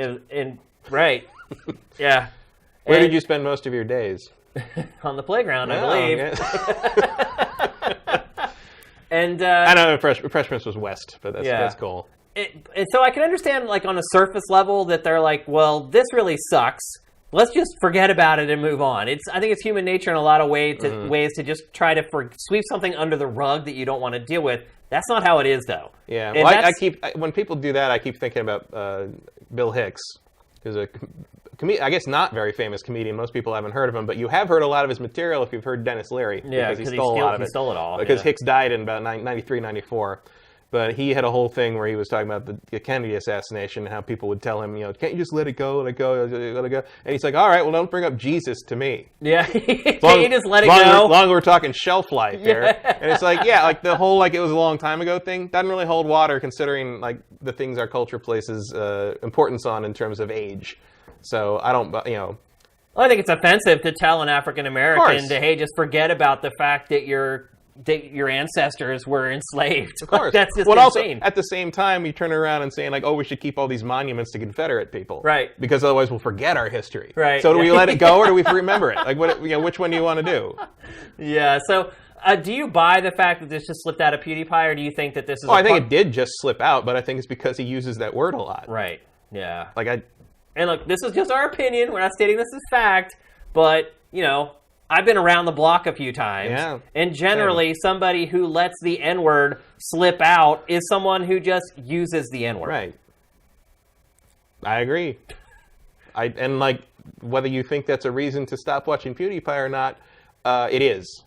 Yeah. To me it is. Yeah, to me it absolutely is. But clearly, I don't want to support someone like that. Clearly there's people that don't find that to be a problem in today's 2017 world. Yeah. And that's sad, but okay. What are you gonna do? We have to argue whether Nazis are bad people now. I don't know what the hell's going on. Yeah. But what we really want to talk Makes about, me want to put another pre-order down on Wolfenstein 2. Yeah. But look, aside from of whether you believe that it's just a slip or he uses that word all the time, what we really want to talk about with PewDiePie is that this is starting to turn into a pattern. Mm-hmm. And also, it didn't even make any sense in the context of how he used it. It didn't at all. It's not an all-purpose insult. It doesn't. No. I mean, unless you. I mean, that's the other thing is he was using it basically to denigrate the person he was speaking about. Right. I mean, clearly it's used as a negative thing, and it's there's no clean way out of that. It's just sort of I can't get around that as something there's no innocence there in terms of the fact that happened. To me, it's that's somebody uses the N-word on a daily basis, probably. And look, everybody makes mistakes. Everybody. Sure. That's just life. That's being a human being. A lot of the times it's how... But a certain number of mistakes becomes a pattern. No, you're right. Yeah. But a lot of it is how do you learn from your mistakes and how do you change from your mistakes? So going back to what we were talking about earlier about how he did the whole thing with Fiverr, we kind of gave him the benefit of the doubt. We weren't completely happy with how he kind of addressed it, but we're like, okay, he says he's sorry, let's take him for his word. But then this happens again. And then we get the half-hearted apology. Mm-hmm. And the more times you do that, the impact of your apologies, it just starts to just fly out the window. They have no impact after a while because you're like, yeah, you said that last time. Mm-hmm. It's just like anyone... And I don't think you can kind of use the, it was a joke thing on this one because it clearly wasn't. Yeah. There's that, he had that defense last time. Yeah, you don't have like, it's a joke. You don't have the comedic plausible deniability maneuver on this one. This is just like, what? Like, yeah. I think you learn, these things teach you something, whether you like it or not, about someone's character. And I don't particularly like what I see there. And look, there are some people who don't care. The people who create content for them or people that they would consider an artist, they don't care that much about how they are in their private lives. They just care about the art or the content that they create. And I understand. I mean, you can't background check everyone who makes stuff you like. It's like, I love thousands of bands. But do I know if the lead singer or the guitar player in one of those bands thinks or says things that I don't agree with? Hell no, I don't. So it's hard for me. But if it presents itself, it's like, it's like... Then it's up to you to make the decision. Right. And it's like, I inherited a bunch of, vintage movie posters from my dad. And I was going to, frame and put up a bunch of the ones of the movies I really liked. And then one of the posters was Rosemary's Baby. Yeah. And part of me was like, you know what? I really do like Rosemary's Baby as a movie. But I don't think I want to frame Polanski on my wall. Right, But it's like, once I know about something like that, it's like, look, I still think Annie Hall is an amazing movie, but Woody Allen's super gross to me now. It's not like I'm going around background checking everybody I might like just in case they said something I don't like. But it's like, if you present something really that anathema to me, then I can't help but react to it. And that's where you're kind of put on the spot as the consumer. Yeah. Because you're kind of put on blast at that point. That's where you, with yourself, has to make a decision. Do I support this person or do I not? I'm going. They often say ignorance is bliss. Yeah, you're not wrong. Sometimes it's completely accurate, and sometimes you're just slapped in the face with truth, and you're kind of forced to make a choice. And sometimes it's harder than others. Like, I mean, look, I really don't want to believe bad things about Michael Jackson. Yeah. Thriller is one of the greatest albums ever recorded, and but it's so many weird things there, and nothing's proven, nothing's for shown, but it's just like, I don't know,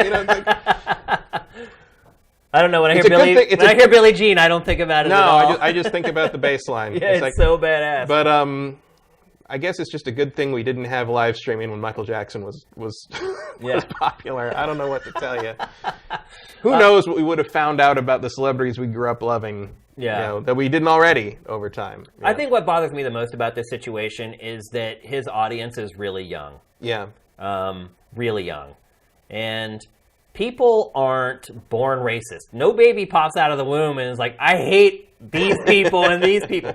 It's something that they learn from their parents. And sadly, for a lot of these younger kids who are on YouTube, their parents are using YouTube as a babysitter, or they're not really taking care of their kids the way that they should be at all. They're just like, let him play his video games and use the internet, and as long as he or she's not in my hair, like, whatever. To some of these kids, PewDiePie is kind of like a parent, or at least like a brother figure, or like a role model-ish. So I mean, not that it's like Charles Barkley, I'm not a role model kind of thing. Yeah, but it's like you're still an influential figure. Well, they're called influencers. Right. That's what they want to be called. That's what they're called in the market. Unless they're on EA's press conference, in which case they're game changers. Right. Touche. And I don't want him influencing kids. If this is the stuff that he's going to say, I just don't.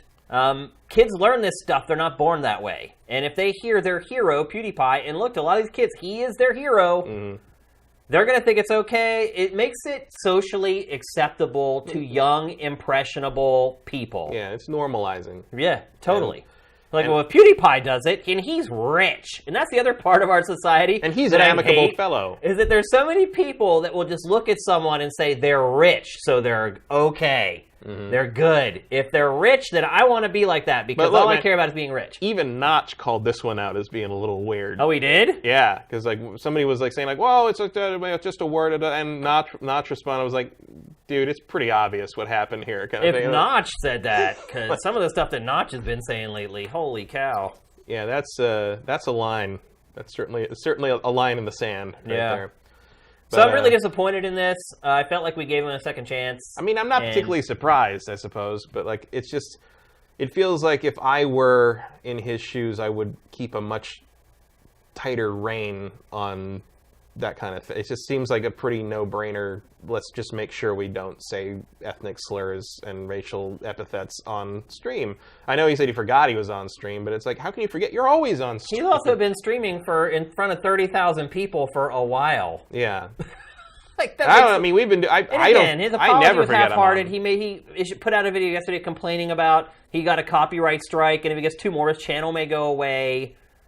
Like, YouTube's never going to take his channel away. It's too big. Yeah, there's no way that's going to happen. I mean, they And how do you feel about that? That's the other angle to this story is the Firewatch guys, like, basically issuing him a copyright strike and saying you can't play our games anymore. Mm-hmm. Look, it's been proven over and over all week that they have completely had the legal right to do this. Yeah. That's not a debate. But how do you feel about it morally? It's their game. They can do whatever they want. Yeah. And, like, I can't argue with them not wanting their game to be associated with him. Even though, I mean, I feel like, you know... They got a lot out of it. Their windfall out of it already, right. Sure. But that's the angle that's a little funky, is that they've essentially got what they needed out of PewDiePie. Now, obviously, but at the same they're still working on another game, and they're not going to get that same promotion they had last time because of this, but still, they already got what they wanted out of PewDiePie. Sort of, but I mean, at least this is also a way of saying, like, hey, we don't want any more of that. From whatever further windfall they might get out of that, they're cutting that off. Are you surprised nobody else jumped in? No. Really? Not really. I am. I'm not. I didn't think everybody would jump on the pile, but I thought at least one more would.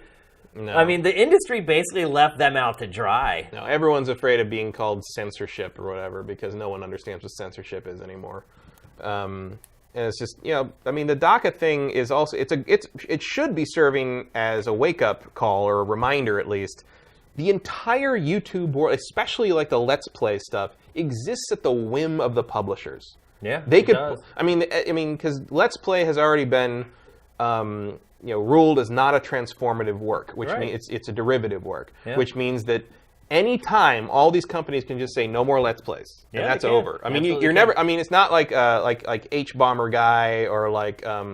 Well, technically, like Super Bunny Hop, or like the guys who do like the analysis stuff, like that's protected. That's editorial content. That's transformative. But Let's Play stuff exists at the whim of the industry. Technically, they could do Let's Plays that are legal and could avoid being taken down. But literally, they would have to be commenting on every little thing that happens while they play. Yeah, there can be no dead air. There can be no just laughing, no goofing, no just babbling about what happened that day. Like, it's not. It's because that's not what Let's Plays are not particularly focused anymore. No, they used to be. Like early Let's Plays were very much about we're going to do this, we're going to talk about this. But as it became more of a community interaction situation, now they're just hangouts. They're just hanging out playing a game. Yep. And if the industry wanted to, they could pull the plug on that tomorrow. Yep. And probably not tomorrow because it's Saturday. I think that's been lawyers aren't in, but they could do it Monday. I think that's been part of the problem is that the publishers have let this go on for so long that people just assume that it's legal. Right. Which is not true. All this time, they could have taken any of this stuff down that they wanted to. And it's not illegal, but it's also like, well, if you want to stop someone from doing it, you can. You're not going to go to jail for doing it. No. But you could be... It's not a crime. You could be sued or fined. Yeah. If they send you a cease and desist. Well, if you refuse to if you refuse to do it, yeah. But, like, people don't really, everyone is in kind of that, information wants to be free or whatever. But it's like... it would be no different than like if we did if we watched a movie and did like Mystery Science Theater commentary on it, which remind as many people have reminded others this week, Mystery Science Theater has to license all their movies. Right, they have to pay. Yeah, yep. And so it's not a comparable situation. False and it's also why Rift Tracks, when Rift Tracks does like which is Mike and a bunch of the ex-MST guys, when they do. They do commentary tracks for like the big movie, the big blockbuster movies, but they, of course, you just buy the MP3 and play it alongside watching your movie. They don't include the movie because there's no way they could ever license that, and there's no way they could justify distributing the movie with that. Yeah. Do you think it was the right move for them to issue the copyright strike for the company financially? I guess we'll find out. I mean, it's hard to gauge that until we see how kind of the gaming community in general accepts or reacts to their next game. Yeah. In light of that, I would like to think it didn't hurt them too much, but who knows? Yeah. Like stranger things have happened and more annoying boycotts have occurred. But gamers also aren't very good at boycotting things. No. Because we want to play them, you know? Yeah, exactly. It's like, even if I was annoyed by them doing that, like, would I be able to pass up the next game by the guys who made Firewatch? Probably not. Probably not. I mean, Yeah. I really like Firewatch, and I would want to play the next thing somehow. And the last thing we want to touch on before we move on is T. Martin and his band of merry thieves. They had their verdict read this week, and they got off with nothing. Nothing. No fines. And just for you guys, if you may not know, T. Martin was running a Counter-Strike Go Skins gambling site.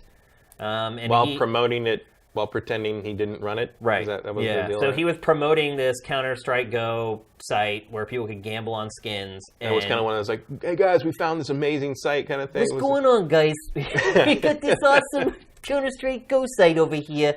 Yeah, that's what he was doing. He was saying, oh, I found this awesome website where I can gamble on Counter-Strike Go Skins.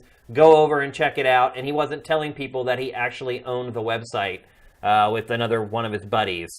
And he was prosecuted and lost, and then ultimately handed down his punishment this week, and he got nothing. No fines, nothing. I mean, I don't know the intricacies of the case, but, like, to me, this seems like an example of laws not... Of not setting an example? Yeah, but it's also like the laws aren't in place to handle this situation. Yeah. Because so much of this is new tech. Well, it's a lot From like, a legal perspective, law moves very slowly in terms of adjusting to new technology. it's like the same laws that govern YouTube. Right. Or like how long it took, you know, kind of the music industry and law surrounding that to catch up to Napster. Yeah. And all that back in the day. Yeah, it's like content theft on YouTube is governed by these laws that were written. It's like the Radio Act. Right. It's like it was literally it's still written. called the Radio Act, yeah. Yeah, I don't know what it's going to take to... Which also, by the way, if you ever get in any kind of legal situations with stuff like that, you will sometimes get bogged down in the definition of what broadcast means, Right. and whether whether it goes through something the on the air or internet, through a cable. Yeah, that supposedly means through the air, where anyone can pick it up. But Right. the internet is kind of like that. But then because anyone who's on the Well, internet Wi-Fi goes can through the pick air. that up, and Wi-Fi goes Cellular through the air. goes through the air. But then you have to argue, the counter argument to that is like, well, you have to pay to get to the internet, so it's not. You know, the idea of like the FCC and stuff was that, like, anyone could pick this up with an antenna, and you have to Right. protect people from picking up horrible, obscene things or whatever. Yeah. But then on the flip side, you're like, well, anyone who has a phone can pull into that, even if they don't pay for internet separately. But then you're like, well, then they're paying for the phone, but the phone is not necessarily internet. It's like it sucks. Well, like the problem there's with the no YouTube definitive thing is- anything on all this stuff. And the problem with the law that governs YouTube is that it's written in such a way that YouTube is not responsible for finding stolen content on its website. Right. The creators have to find it. And then once you notify YouTube, the only thing that they have to do is take it down within, and it's not even clearly defined how much time they have to take it down. Within a reasonable amount of time, I think, is like the verbiage. It's like, what does that even mean? So it's all on there's a reason it everybody says it that else way. to make sure YouTube isn't stealing. You may notice if like a lot of times when you sign like freelance contracts or something, they'll say like they'll give you a number of days they'll pay you within once the delivery of the work is done. Yeah. But it almost always says approximately. Right, yeah. What does that mean? I don't know. If you're going to pay me in approximately 14 days, what is that? They're like, But, I mean, I've used this analogy before, but essentially the way YouTube works is imagine you're Clorox and you're selling bleach at Walmart, and the way the laws are set up for YouTube, Clorox would have to hire somebody to go and stand in the aisle at Walmart to watch to see if people are stealing its bleach. Right. That's the way the laws are set up for YouTube. Because, again, they're laws from decades ago that had no idea the internet was even coming. I think the people who make the laws that are going to handle the internet and such things properly and like really revamp everything to sort of work in a modern context, I think the people who are going to write those laws are about 12 right now. Yeah. I think they're a generation that's going to grow up in it and understand the pitfalls of it and understand what's needed, and they're going to do it themselves once they get, you know, in their 30s or 40s and hold office and can actually effect some change on that. Because frankly, the people that are in charge right now don't even know how to get online half the time. People our age are probably still not involved in that. You know, that YouTube generation stuff is enough to know how to do that properly. I think we'll put some Band-Aids on it, but I Yeah. think there'll have to be like a new Radio Act kind of thing where they just sort of rewrite everything to take into account what modern communication is like. And that's the kids who are going to do that were born this century, in my opinion. I think the bottom line for this entire topic, talking about PewDiePie and T. Martin and the CSGO scandal, is that these people are influencers. They're influencing our youth. And by all accounts, they appear to be bad people. And also, by all accounts, they are not receiving any punishment for what they do. Seems to be a theme these days. Yeah. I mean, they're empowered. That empowers somebody to continue boorish behavior. When you do it, you get away with it, and there are no consequences. What incentive do you have to change? And I think that's why we see PewDiePie with the one scandal, and then a few months later, here it is again. 5 months from now, probably get another one, because no one learns a lesson unless there are consequences. And there have been no consequences for either of these folks in either case. So I don't know. It's scary to think. I'm not a parent. I don't have a kid, but it would be scary for me to have, an 8 or 9-year-old kid going on the internet getting fed garbage by these people or being manipulated by these people. And I guess it ultimately that just goes back to being a parent. Yeah, well, and doing your job as a parent. exactly. It's also why you got to keep an eye on. It's.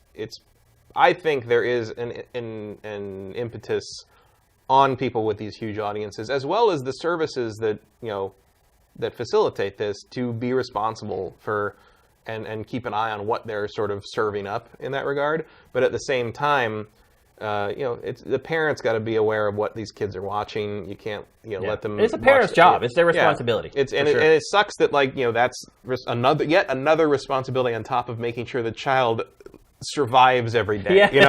There's a lot to do as a parent. I'm not a parent either, but there's I see my sister work real hard. But you accept that responsibility when you decide to have a kid. Got to be part of it. That's part of the contract you sign. So it's just but I don't want to blame PewDiePie or T. Martin for influencing the kids, because the parents have to let the kids access that content in the first place. And you got to know what your kids are watching, even if you're not interested in it. My mom used to sit and watch some of the shows my sister and I would watch growing up to make sure they weren't terrible. Right. And I mean, they were terrible, but they weren't like not in that way. In the sense that they were written for idiots. Not and you watch them now, and I'm just like, really? Like, did you think I was there was something wrong with me that I watched this much He-Man as a child? I don't know. But like, the other thing I think is I think we're going to see starting to warm up is stuff where you see these companies like YouTube and Twitter just not taking action and taking responsibility for what's happening on their platforms. And it's like, especially with like Twitter and stuff, it's like, look, you guys clearly, back in the day when you're starting these services, you would have, if I asked you what you wanted to do with them in the end, what your pie in the sky, blue sky goal would have been, I'm sure they would have given me that usual, venture capitalist tech Silicon Valley spiel about changing the world and being. Well, you did, and now you have to take responsibility for being the person who changed the world. No, you're right. And I don't think they're doing a good enough job. They don't want to. They don't want to invest the money in it. No, that's the problem, and that's what it'll do. It costs a lot of money to do that. Mm-hmm. And there's also, I think there's a lot of... Especially with like Twitter, because Twitter financially is doing terrible. Right. So. When they lost that, Disney was going to buy them a few years ago, and basically Disney was like, looked real hard at it and was like, maybe not. You have terrorists recruiting other terrorists on your service. Yeah, maybe we'll stay away from that one. Maybe this isn't the happiest place on the internet quite yet. Sure. All right, let's move on. We probably stuck on that one a little bit too long, but it's one of those topics that's going to keep coming up. These people are really important in our industry. And not just in our industry, but I think culturally as well, and generally in our culture, not just the gaming culture. So certainly well worth discussing. We're going to move on now to another somewhat of a controversy. So we have a colleague that we've known for probably 2 decades now, Dean Takahashi. He has been a games journalist for as long as... Forever. Forever. I mean, certainly longer than I have. Yeah. He was very well established when I started doing this. Yeah, and I've seen him at countless review events, press conferences. He's at everything. He travels a lot. He says he writes 12 news stories a day, every day. Well, he'd go, like, E3 would be like, E3's happening. E3's going. We're at E3 all day. And then he puts up like 8 stories by like 7 p.m. Yeah. I'm just like, the man is a machine. He is a machine. And he's been around the block. He knows the industry very well inside and out. He's very well connected in the industry, has a lot of contacts. he's very well respected in the games industry. I have a lot of respect for him. And he's a super nice dude. He is. On top of it all, he's a great guy. Yeah. He's a really awesome guy. The most affable, friendly. I've seen him help other journalists if they had gear that broke. He'd be like, "Oh, I got a cable." Like, he's just a great guy. Has certainly paid his dues. Has the chops. So what happened was he went. Was it Gamescom that he was at? I think it was Gamescom. Was it Gamescom or PAX? I want to say it was Gamescom. I don't know. One or the other. It was either Gamescom or PAX. He was playing Cuphead, and a very, very challenging game, I might add. Yeah. And he was playing it. We're almost about to learn firsthand. It's coming out. Yeah, it's coming out soon. And he was playing Cuphead terribly. I've seen that game at countless events. Everybody plays it terribly. It's one of those games that if you don't have headphones on and you're not completely sucked into it, have all the concentration, you have somebody over your shoulder telling you, do this, do that, do this, demoing the game for you. It's not the ideal environment to play a game like that. So he plays it terribly, and he knows it. So they put up the video, and in the video, it's even titled, like, "Watch me play Cuphead terribly." Self-deprecating, takes shots at himself over it. The site that he works for totally hams it up and plays along with it. And some people on Twitter get a hold of it, and I can't even want to, like, call out the specific people who did this, but they were basically saying, like, this guy should not be a games journalist. He's not good enough at games to be a journalist. Well, I got bad news for you, boys. Yeah, because you've obviously never been in a review period for a shooter before. Yeah. I mean, first of all, let's just say that the majority of games journalists are not expert players. No, these are not people who are going to be in esports for the most part. And I learned that very early on. I remember I was very excited when I very first started. And very early, it was an event. One of the first events I think I ever went to, at least as full-time, when I started full-time work, was Virtua Fighter 4. And I'm a Virtua Fighter fan from way back in the day, and I was super excited to go to this event and finally play against some people. Because one of the problems was I didn't know people who played it enough. In fact, when Virtua Fighter 3 came out on Dreamcast, several of my friends learned how to play Virtua Fighter just so that I'd have someone to play with. And that's how you know you have real friends. And one of them, Chris, actually became exceptionally good at Shundi. Wow. He's a serious threat with the Drunken Master at this point. But so I was excited to go and play against some people I'd never played against, and then I get there, and no one even knows how to block. Yeah. And most people are just there for the free drinks. Yeah. And I was the only one playing it. Eventually, I ended up playing against the Sega developers who were there, and they're like, "Oh, you're really good for an American." I'm like, "Yeah, I know." Well, there was a time period in Japan where that was the only game that people played. Oh yeah, one of my proudest gaming achievements of all time was going back to Japan the second time. After we went 2003, and I just got leveled. Yeah. And I practiced, went back 2 years, because we would alternate. You and I would alternate years, because we could only afford to send one editorial person. Yep. So you'd went the next year, and then I went in 2006, and I won. I won a match in an arcade in Japan against a wolf player, and I was so happy. I'm like, that was still one of the things I'm super proud of, and I don't even know if the guy was any good. Yeah. But I still won. You won a match in a Japanese arcade. Damn it. But it was, no one knew how to play. No one cared. It was not. It was not a thing. And so it was. And I learned over a period. Like, it's just like, and also part of it is like, you can't like super judge a lot of these people, because it's like you're playing these games before there's any strategy guides. Before there's there's little like support groups that exist where we can. You used to talk to Sessler when you're out for a smoke in the parking garage when you were still at GameSpot, and you were like, you would trade like, are you playing this game? Yeah, playing it. How about that one level? It's like, yeah, that was really, I haven't passed it. No, me neither. It's like you'd have that feeling out moment where you kind of figure it out. It's like, are we both figuring it out? You try and not admit that you haven't passed that part, but then you trade tips. Like, that's just what happened, because there's no one else to talk to. But how important is it that you are extremely skilled at games as far as evaluating said games? Not tremendously, I don't think. Do you think it's more important that... Also, let's not forget that at one point, Dean Takahashi actually when he reviewed Mass Effect 1, did not realize you could upgrade your character when you leveled up. Right. So he finished Mass Effect 1 at level 1. That's not easy. You're going to say he sucks at games? No, he level 1 ran Mass Effect 1 before it even came out. Which is crazy. I wouldn't do that. That's hard. Do you think it's more important to be like the average player? I don't think it's particularly Or important do you think it at doesn't all. matter at all? I don't think it's particularly important at all as long as you are able to evaluate and communicate properly your experience. And What if you're talking about games like Bloodborne or Dark Souls? I don't know, man. If you're going to review something like that. Like, I Well, think it's look. ridiculous that somebody gave him crap. Like, first of all, the people who are giving him crap have no idea how this stuff works. Like, you go to a convention, you are just jumping around. Like, you go to the booth. There's 20 games in that booth. You go doing, doing, doing, doing, doing, and you play every game in that booth for like 5 or 10 minutes. They shoot it off screen. If there's direct feed, you hook it up, you wire it up, you get the mic set up, you record it, and it's just machine gun fire. Like, these people are sitting at home behind their computer, keyboard warriors, as always, and they're saying, oh, they have no idea what it's like to go to something like Gamescom or PAX and have to cover that with 3 or 4 people where there's like 500 games there.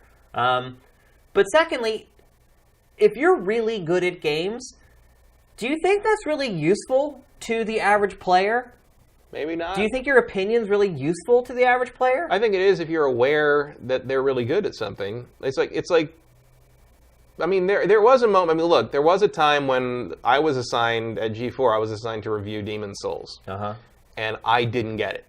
Like I spent 2 nights playing it, and I just couldn't. It was a brick wall to me. And I finally went back. The only time I've ever done this, I went back to the head of editorial and I said, I can't review this. Like, this is whatever this is not for me. And whatever you get out of me on this is not going to be a valid. It's not going to really be a useful evaluation of the game. It's just going to be an explication of why I suck at it. Right. And I didn't find that to be useful. I mean, that might be useful as like a blog post or a Twitter thread, which wasn't really a thing I was thinking about at the time. Yeah. But like, in terms of kind of a monolithic editorial output machine, which was what G4 was, like, that was not going to fulfill our needs. And so I just backed off of it. Years later, I did review Dark Souls 2 for Rev 3 at Adam's request, and I didn't know if I was going to be able to do it. And there were a few times during that game where I'm like, I can't finish this. I can't get through this. And I did, eventually. And through that crucible of hell, I learned to love those games. Right. Now, I think that was a valuable experience to share in that regard. So maybe the argument can be made, even if you're not good at it, if you start to click with it, it's a valuable experience. And it's like, I'm not someone who thinks you need to agree with me for your review to be useful to me, especially if I know the critic. Like, if, like, in movies are a common thing, but it's like, even if I disagree with Roger Ebert is such a good writer that I understand where he's coming from, and I know whether I'm going to like or whether dislike that's going something. to ultimately affect your enjoyment of the film. And I think that's true of just about anyone who you get to know as a critic. That's what the value of a critic is you know their mind, or at least you know their preferences, and you get to know what they like and what they dislike. And Mick LaSalle has written movie reviews for the San Francisco Chronicle for as long as I can remember, and I make sure before I see a movie I'm not sure about, did he hate it? Because if he hated it, I'm going to love it. That doesn't make him an idiot. It makes him a useful critic. I mean, he's doing his job. Well, it's still a useful tool for you. Consistency is way more important than skill. There you go. Knowing what to expect from a critic is far more important than what does or does not resonate with them, or in the game space, whether they are skilled or not skilled at the particular genre or game that they're playing, in my opinion. I think someone who is unskilled can absolutely provide valuable feedback to a large number of consumers, because from my perspective, a lot of consumers are not good at games. Right, and a Cuphead's going to be pretty hard for a lot of these people. Yeah. And might be hard for me. I haven't played Cuphead yet. I don't know. Like, I watched that video of Dean playing, I'm like, I don't know, that could be me. Who fucking knows? Like, it's, I don't think I would have got stuck in the same place, at least not that long, but like, I don't know. Like, you don't know. Maybe, like, I haven't touched it yet. Yep. I feel terrible for Dean. And I think a lot of the people who went after him for this are just jealous. I think there are people who are like, I should have that job, right? Yeah. Or I should have that access. And the reason that they think they should have it is because they're better. They think they're better at that game than him. Yeah, but being good at the game, they're completely forgetting everything that goes into Dean's position. Being good at the game is not the job. Right, it's not the job. It's reporting on the game accurately. That's the job. And Dean has proven over 2 decades. I think the other part too is that these people on Twitter had no idea who Dean was. They just thought, this is some guy from VentureBeat. I don't even know what VentureBeat is. All I know is I'm seeing him playing Cuphead, and he's not playing it very well, so screw him. I don't think they realized that Dean was this guy who is revered in the industry and that a lot of people were going to come to his defense. And I think people are coming to his defense because of Dean, not necessarily because of the argument that the people on Twitter are making. Right, but also, if you see this guy and he's not any good and that's not a thing you like about it, don't listen to him. Right, just don't watch it. Don't read him. Yeah. Why is it become the guy should be fired? Because the internet has become a shame culture. Everybody just likes to shame everybody else on the internet. Like, it's schadenfreude. Everyone wants to make everyone else look bad, make fun of everybody. It's sad. And I think, the other part of it, too, and this has been talked about millions of times, is that in the real world, that he wouldn't have said anything to Dean. If he was standing right next to Dean, do you think he'd have said, oh, you suck, you shouldn't be doing this? Nope. Yeah, I've never seen that in one of those places. Yeah. But on Twitter, he'll sit there and spout out his bullshit. So I think it's wrong. And people would do that in the arcades, though. Yeah, there was some smack talking in the old days. People would be like, what are you doing? Like, you suck. Get out of the way so I can play. Like, that would be stuff like that. But you don't do that at an industry event. Yeah. If you want to keep working in the industry, yeah. And I think that also, you're right, that kind of illustrates the whole point. The reason this guy probably doesn't have Dean's job is because he's an idiot jerk. Because if he were really that good and that charismatic and that great of a writer, chances are he probably would have bubbled up and had been working in the industry at this point. And also, social skills are very important in this business. They are, without a doubt. There's a lot of networking. There's a lot of you help me, I'll help you. There's a lot of negotiation involved. Yep. Especially when you're doing stuff on the level that Dean does it. Yep. And he has been doing it for forever, 20 years. So, I mean, there are probably PR people who are intimidated to talk to him. Right. Oh, you're absolutely right. You like green PR people. Yeah. They start working someplace and they're like, that's Dean. Who started? He's been doing this for 20 years. And the PR person, I just started 6 months ago. And you don't think about, when I first started, I remember one of my first early events I went to, Andy Eddy was there. Yeah. Who had been the editor-in-chief, the lead editorial on Video Games Computer Entertainment Magazine, which is the magazine I loved the most reading when I was growing up. And I was super excited and kind of intimidated to say hello to him because when I write reviews, I'm trying to emulate him. Yeah. And you don't always think about that in this way. Where I did that, and a couple of my friends, who I was working with already knew him and were like, oh, this is this new guy, he's working with us now and stuff. And I was like a little, and Andy, I don't think Andy quite knew what to make of someone who was a fan to the point that they didn't quite know what to say to him. Yeah. He's like, that's weird. Yes. But he's super, he's super nice, and I'm friends with him now. But it's guy. But it's it's that same kind of thing where it's some of these guys do stuff, at least internally, and maybe not a massive scale, but when you know what goes into that stuff, and you read their stuff or you watch their stuff, you know that they are one of the best.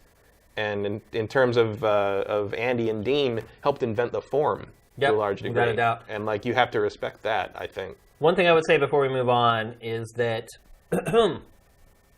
I do think there is a certain level of proficiency you need to have. Sure. Otherwise, you're just not going to get it done. Right. Look, I'm not saying that pull someone off the street who's never played video games and have them come in and play for you. Although that also has value. Yeah. There's a clickbait video to be made there. Yeah, but not even necessarily a clickbait video, but it can show somebody just off the street, if they can't handle a game, that certain people could get value from that. But that's not the audience that Dean is writing for. Right. And one of the first rules of journalism is write for your audience. So there is a certain baseline level of competency at playing games that I feel like you need to have. And once you've achieved that, it doesn't matter. I don't think you get as far and as long as Dean has without having that. Right, exactly. Also, you don't beat Mass Effect 1 at level 1 without having that. That's true. That's a funny story, but it contradicts the idea that he sucks too much to be able to do these things, because I've played Mass Effect 1 5 times through. I don't know if I could do a level 1 run. Especially with no guidance. Here's what I want. I want videos of the Twitter haters playing Cuphead. Let's see it. Let's see how good you are. All right, let's move on. This is quickly turning into the cultural episode of GameFace. We have another story kind of from that angle.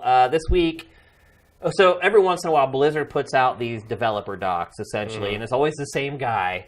And he sits there and gives you a very conversational update on what's going on behind the scenes, talks about new features, new special events that are coming up for it or whatever. Well, this week's episode was anything but. And it was pretty much all about how toxic players on Overwatch are keeping Blizzard from making the game as good or as robust as it could be. Essentially, he's saying, you guys are being such jerks that there it is, play nice, play fair. You guys are taking so much time away from our development team handling all the complaints we get about you guys, all the toxic behavior, all the banning that we're doing. And I think they've banned like 150,000 people or something ridiculous in the last quarter or something. That is taking away from them making the game better. I mean, there's a finite amount of time for a dev team. Yes. I mean, look, we all hate... I feel like the people they're talking to don't care, though. Well, no. The toxic people aren't interested in making the game better. No. No, they want it to be worse so that they can more easily cheat at it. Mm-hmm. Or whatever they're doing. I don't know why people do that. Or they want the moderation tools to be worse so that they can get away with being toxic. But this is just another example of the dregs of the gaming community holding back or limiting the enjoyment or the fun from everybody else. And holy cow. I never really thought about it. It's like, oh yeah, we have to deal with these douchebags. So we can't work on this new map today. Or we can't work on the netcode today. Or whatever. Or we'd rather work on latency, but instead we're working on our new reporting system. Because one of the things he talks about in this doc is how a lot of people at first thought Blizzard wasn't doing anything because they would report other players and they would get no sort of feedback. So now Blizzard has had to take all this time to build this crazy reporting system that immediately gets back to the people who report these people to let them know what kind of actions Blizzard took. That's impressive that they feel like that needs to be a thing. What's impressive, though? I mean, it's impressive that these people have managed to have this kind of effect on the game to the level that, not only does Blizzard feel they have to, take action, but they have to let the people being affected know that action is being taken. People need feedback. Isn't this just what those people want, though? Maybe. That's kind of my point in all this. Do you ever come out and release a statement like this? Because aren't you just giving the trolls and the toxic people exactly what they wanted? I don't know what they want. Well, some of them want to win. The ones that cheat will just want to win at whatever cost. The toxic players just want attention. I mean, I think that's why most toxic players are toxic. They want people to say, you're a jerk, you're an idiot. They want any kind of attention they can get, even if it's negative attention.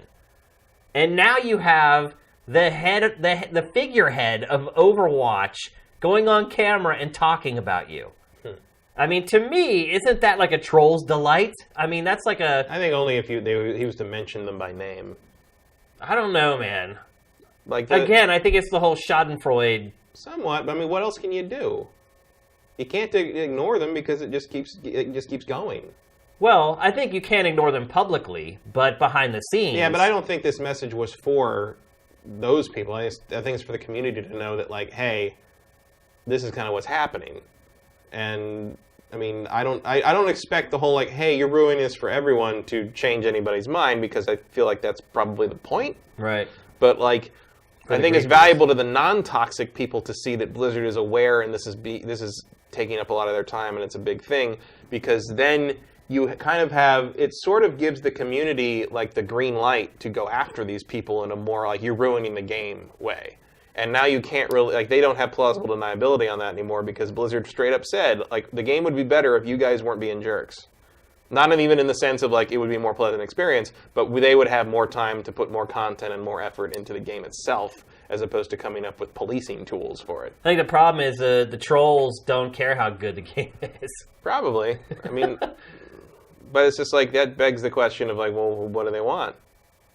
Attention. They want attention. They want somebody on their headset to say, you suck, I hate you, you're the worst. I mean, I just think a lot of these people just live really lonely lives. Probably. The solution for most people I know who play Overwatch seems to be they just don't play competitive anymore. Because that seems to be where all the trolls are. Really? Yeah. At the higher rungs of the game. Yeah. Really? Because that's also where a lot of the toxicity comes from, is people screaming about... Also, it's not just trolls and all that. It's also people who like just have no like the old League of Legends thing. Now, people have no patience for people who aren't playing the way they think everyone should play. Right. Like that. And look, I've been guilty of that. Like I've talked about before on the show with Rocket League. Like I hate when I get paired with somebody who doesn't know how to play. But it's also. I mean, I don't go after them and say you suck. Well, you can't chat in Rocket League. Right, but I mean, there's not a whole lot of beyond like get on the fucking payload. I don't feel like there's a lot of constructive criticism to be had beyond that because you can't tell someone how to play their character. Yeah. Beyond the basics, and it's like, look, they're not doing it the way you want to do it, but like that's the whole thing of a team. And if you don't like that, get a regular team together and play that way. Right. Don't play with randoms. Well, the problem is they're jerks and no one wants to be there. Yeah, that is a bit of a catch-22, isn't it?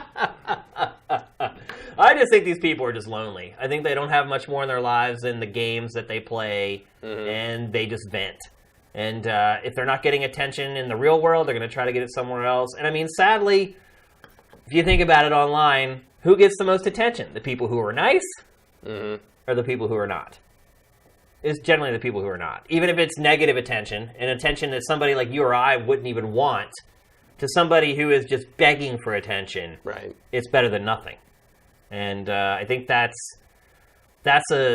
something that I think mankind is going to have to reckon with as we become more and more isolated. Because, I mean, life is getting to the point where you do not have to leave your house.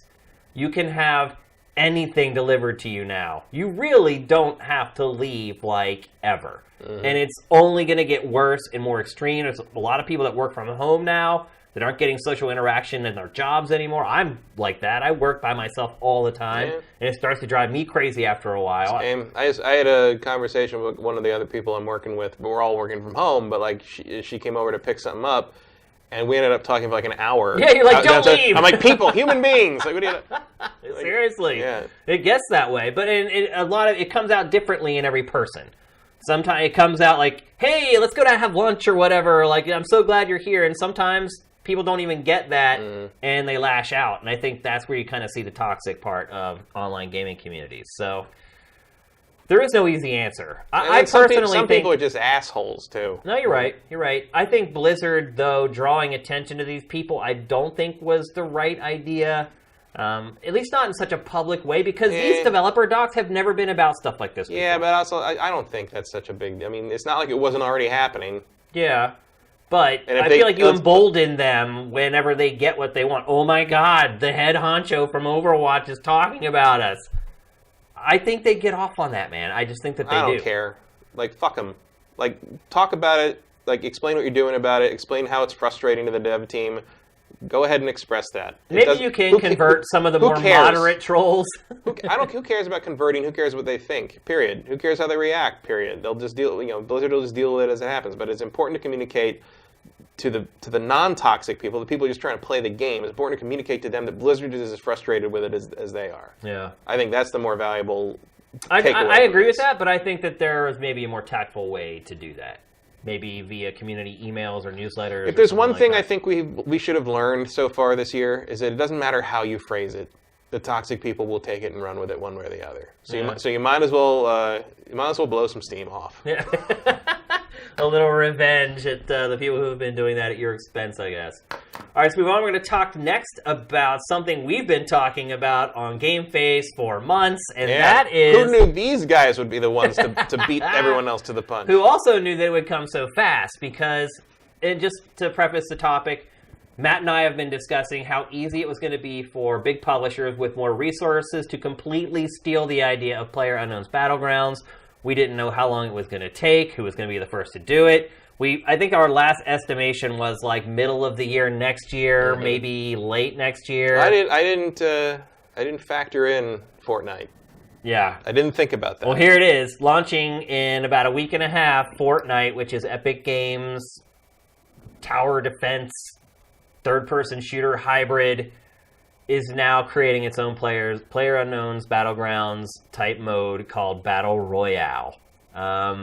It didn't take Epic long, Matt. I think this was one point of contention we had, is that I said it would be very quick and easy, and you said you thought it would take longer. Well, I think part of this is that Epic is very good at taking these things and making, if you watched Danny Dwyer's behind-the-scenes documentary on Rocket League, like the guy who founded the company that made Rocket League, got hired on as a modder by Epic because he basically prototyped Onslaught, the Onslaught mode from Unreal Tournament, and they brought him on and said, hey, make that into a real mode for the next Unreal Tournament. And so, like, if they, Epic does have a history of seeing these things in other mods or other games or whatever, and being like, "That's a good idea. Let's do that." And so it feels like this must have been a situation like that, where they're like, they saw a thing, and they're like, "We gotta get there." Well, the thing about this too is that it also incorporates the other elements of Fortnite, which is the building of the forts and defenses and things like that. It's not just a clone, right? It's actually better. Maybe. I mean, it's still Fortnite. It is. I still haven't played Fortnite. Imagine if both these games came out on the same day, and you were looking at PlayerUnknown's Battlegrounds, and you're looking at Fortnite. Which one would you just be immediately more drawn to? Oh, neither. But, I mean, probably this one, because like there's more stuff to do in it. It feels like there'd be something I don't know. The flat kind of like straight up kind of military Eastern European look in PUBG is actually also kind of appealing to me. But really, yeah, I mean, it's a little endearing because it kind of endearing is the right word. It betrays its indie root. Right. It doesn't betray; it actually demonstrates it where it came from. But this game looks far more polished. Yeah, it looks like if you're looking at it from a financial perspective, it might be the smarter horse to bet on because it's got loot. Who doesn't like loot? Every game has loot now. Numbers pop up. It's very Borderlands. But do you think this has a chance at actually chipping away at all from PUBG's market share? No. But I think PUBG's market share is so huge that there's probably plenty of room to piggyback. Yeah. I might try it. I certainly wasn't thinking about even messing with Fortnite. And now all of a sudden I'm thinking about it. Right. Also $30. Both games are $30. Yeah, but I feel like Fortnite does more. Well, yeah, you have a lot more. I mean, with PUBG, all you have is that. Right. This is just an extra on top of, Fortnite's a pretty robust game all on its own. But does Fortnite have fog? Right. I think it will, or it can. I don't think Epic's going to have any problem putting fog into this game. But I just don't know. I mean, I would probably be more willing to take a shot at Fortnite if we hadn't talked about it on the show. Right. It's like, if I didn't know you, maybe I'd be more interested. I don't know. Yeah, if I hadn't already talked about how I was not a huge fan of it on the show. But I think the bigger thing we want to talk about here, though, is now that we've seen how quickly a mode like this can be built by a team with a lot of resources, do you think that this is kind of the beginning of the end for the phenomenon? Or do you think people are always just going to jump on the original? I don't know. I mean, I think it kind of depends how well PUBG can keep up, maybe. Because that's the other problem. This is kind of the first just the fact that we're talking about fog in PUBG, right? But as a big this is also thing, just sort of the first toe in the water of like, do people even want a more expanded or more complex version of that mode, or is like the simplicity of it the thing that appeals to people? I don't think PUBG is that simple, to be honest with you. I mean, the concept of the mode's simple, just be the last to survive, but I think there's a lot of intricacies there which is what keeps people coming back for more. But I just think it's interesting that really they gave a talented team a couple months and they were able to replicate. How many players is it? I don't know, actually. I don't think it's 100. I think it's less than 100. Yeah. But this definitely looks like it has less sneaking. It also has the same shrinking battlefield. Right. I mean, it's exactly the same. Except like, so much of PUBG is hiding. I mean, if you want to play it that way, you can. But like this. Well, that's pretty much how you win. Right. But this seems like a little more action oriented. So I guess we'll see how that translates too.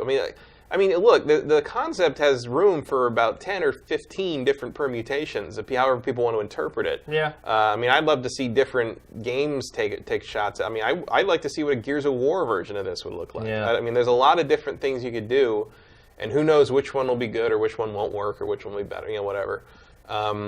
It'd be real interesting to see Halo tackle it. Yeah. I think we're going to see all these franchises tackle it. Imagine it is going to be the hot new mode in every shooter. Yeah, and with Halo, imagine you can make it much bigger. You can make it much as the thing shrinks. You can have people in Warthogs breaknecking down as far Yeah. I mean, you could get some really cool stuff out of this if the developers really go for it. And I guess it depends whether the engines can handle a map that size and that many players. But I feel like this should probably be on everybody's priority list. If you're creating a shooter right now. Yeah, for sure. If you're working on some other goofy mode, you should probably bail on that. And actually, you know who should also be looking at this is Absolver.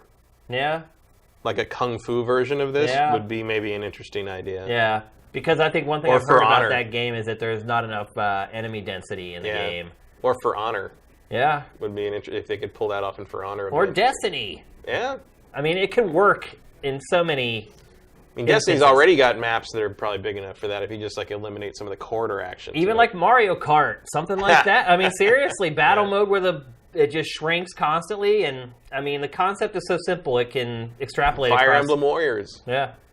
As long as we're doing it. I don't know. That may bring the engine to its knees with all those enemies, but yeah, it's crazy to think it did not take a talented developer with some cash behind it to replicate this very quickly. It'll be interesting to see if it actually takes off, because Fortnite is not done especially well so far. No, but they are first out of the gate with this, and we'll see if that counts. We're talking about it. Yeah. So there you go. All right, next we're going to talk about the revival of the last Rockstar game I thought would ever be revived. Mitchell is Alive says Far Cry. Far Cry 5 should definitely have a game type in it. Well, if you toss in the wildlife and the animals in there as well. Imagine if the smallest part of the circle is just a bunch of lions cages.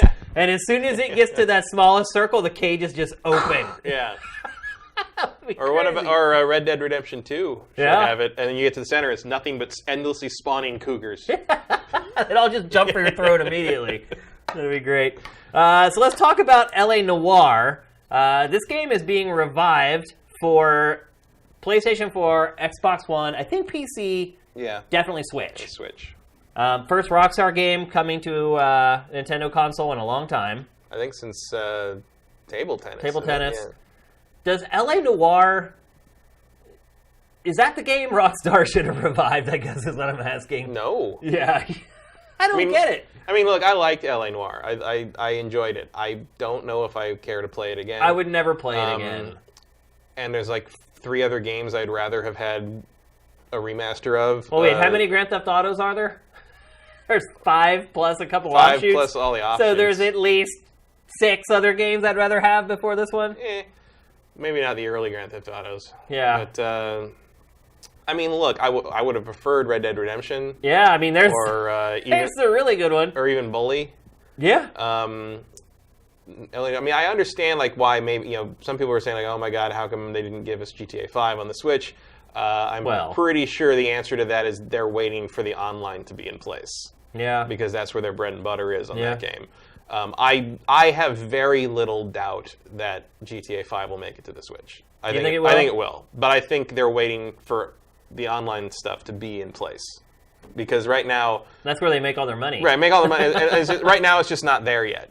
Give it until after wherever all this stuff goes live in January, February, whatever. I don't remember what Nintendo said. But, I would not be at all surprised if you saw GTA 5 on Switch late next year.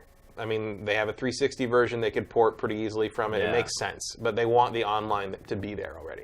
And I hope that this is not a testing the waters case with LA Noire, because Rockstar has a tendency to do that. They do have a tendency to do it, but it's if you decide that you've gauged how GTA is going to sell by LA Noire, you're out of your mind. It is Rockstar. It is Rockstar, but I don't think that's what's happening. They're just putting something out because they can, and obviously it was already in the works for these other platforms. Do you not think, though, that if it does really poorly on Switch, that Rockstar might... No. No? No. I don't know, man.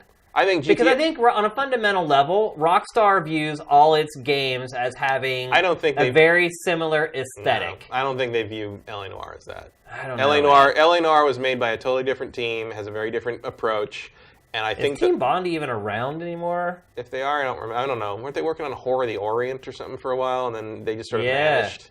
Yeah, I don't even know if they're still. I don't know. They still exist. The guy who ran that company seemed to go crazy or something at some Yeah. point, and sort of Rockstar kind of turned him into persona non grata, and that was the end of that. Yeah, I mean, don't get me wrong. I liked LA Noire. I like LA Noire. I don't know if I feel the need to replay it, although Sam needs to play it. And his roommates, because he lives with some officers. Oh, that's right. I want to know. I want to know what they think of it. Basically, I want to see what they think of it because it's so centered around LAPD stuff. Yeah. But I mean, it's cool. It's fine. I don't think I want to pay $40 for it. Again, Amazing facial animation. Oh, incredible. Even to this day. And if you're a fan of Mad Men, all your favorite actors are in this game. Yeah, you're right. And it's a legit noir story, right down to the fact that the protagonist is incredibly unlikable. Yep. Cole Phelps is not a good man, but that's cool because that's not what noir is about. That's Cole. It's Cole, Mr. Phelps. Also taught me a new name, Finbar. Oh. His Irish cop partner at one point, his real name is Finbar. This is just the last Rockstar game I ever would have guessed that would be. Okay, the last one would be table tennis. But look, I think one of the reasons is this one's probably pretty easy to port. Red Dead Redemption 1 has been a lot of reports that basically the code on that is a mess because they had to kludge it together to get it out in time, and it's kind of a miracle it works at all. I will say that the announcement of this did make me turn the Xbox One on again and play some more Red Dead Redemption because I'm just like, well, I guess that's never coming up or anything else, so I might as well play it here. But again, kind of a recurring theme on this episode is, hey, here's another pretty high-profile third-party game coming to Switch. I mean, I don't know how far it seems like the tide is starting to maybe turn a little bit. I don't know about that in terms. I mean, we'll see. Even though it's a port of a 5-year-old game or whatever. Yeah. See, that's again what I'm saying is like it's just who cares? Like it's like if you cared about this, you've already probably played it, and if you do care about it, you're probably gonna play on another platform. Again, I think there are a lot of people who only play Nintendo platforms. Somewhat. And had a really rough time with the Wii U the last few years. Well, I'm gonna have a hard time telling those people to go out and spend $50 on this. Yeah. Because it's $10 more if you buy the physical version. Yeah. So which is another recurring theme with the Switch. Yeah. Paying $10 it's 40, more. It's $40 on the eShop, so it's like the same price as everything else if you buy it digitally. Yep. But this, like, look, you play this on the train, you're going to fall asleep and miss your stop. If I'm being real honest about it, okay? It's not very action-packed. No, it's not. It's really all about the narrative and the conversations. Yeah, if you're expecting a noir version of GTA, that is not what this is. And I can see where watching this footage, it could be easy to make that assumption. Yes. Because you look at it like, oh, it's like open world. He's driving through the city, and he's going on in these locations. No, it's more like... It's an investigative game. Yeah, it's about investigating crime scenes. Yeah, it's crossed the detective mode from the Arkham games with like Telltale conversations, and that's basically what this game. And you're supposed to like pick up like clues from facial expressions and stuff, but sometimes what you think you want to ask doesn't match up with what the buttons say. Right. And like the middle one, it's like I had the same problem with Life is Strange Before the Storm. It's like truth and lie, and the middle button is doubt. Yeah. And I guess originally I saw earlier pictures of it, and like the original label for that button wasn't doubt. It was like maybe. No, it was I can't remember what it was exactly, but it was like basically like bad cop. It was basically like accuse. It was like you think they're lying to you, but you want to like push, like you want to intimidate them. Yeah. Whereas like doubt makes it more like I don't know if that's what you're doing, but like sometimes you'll hit doubt and Cole will be like stop fucking around with me, and you're just like whoa dude, hey, that was not what I thought I was going to get doubt for. I think a lot of narrative games with conversation trees have that problem. Life is Strange Before the Storm does the same thing. This gives you these choices, and then like what your character says is not what you wanted the character to say. This is one of the worst offenders in that regard. Yeah. But I did have fun with it. I enjoyed it when I played it. I did like it. It is kind of dated now. Yeah, but it's not really like anything else. It tells a solid noir story, I think, and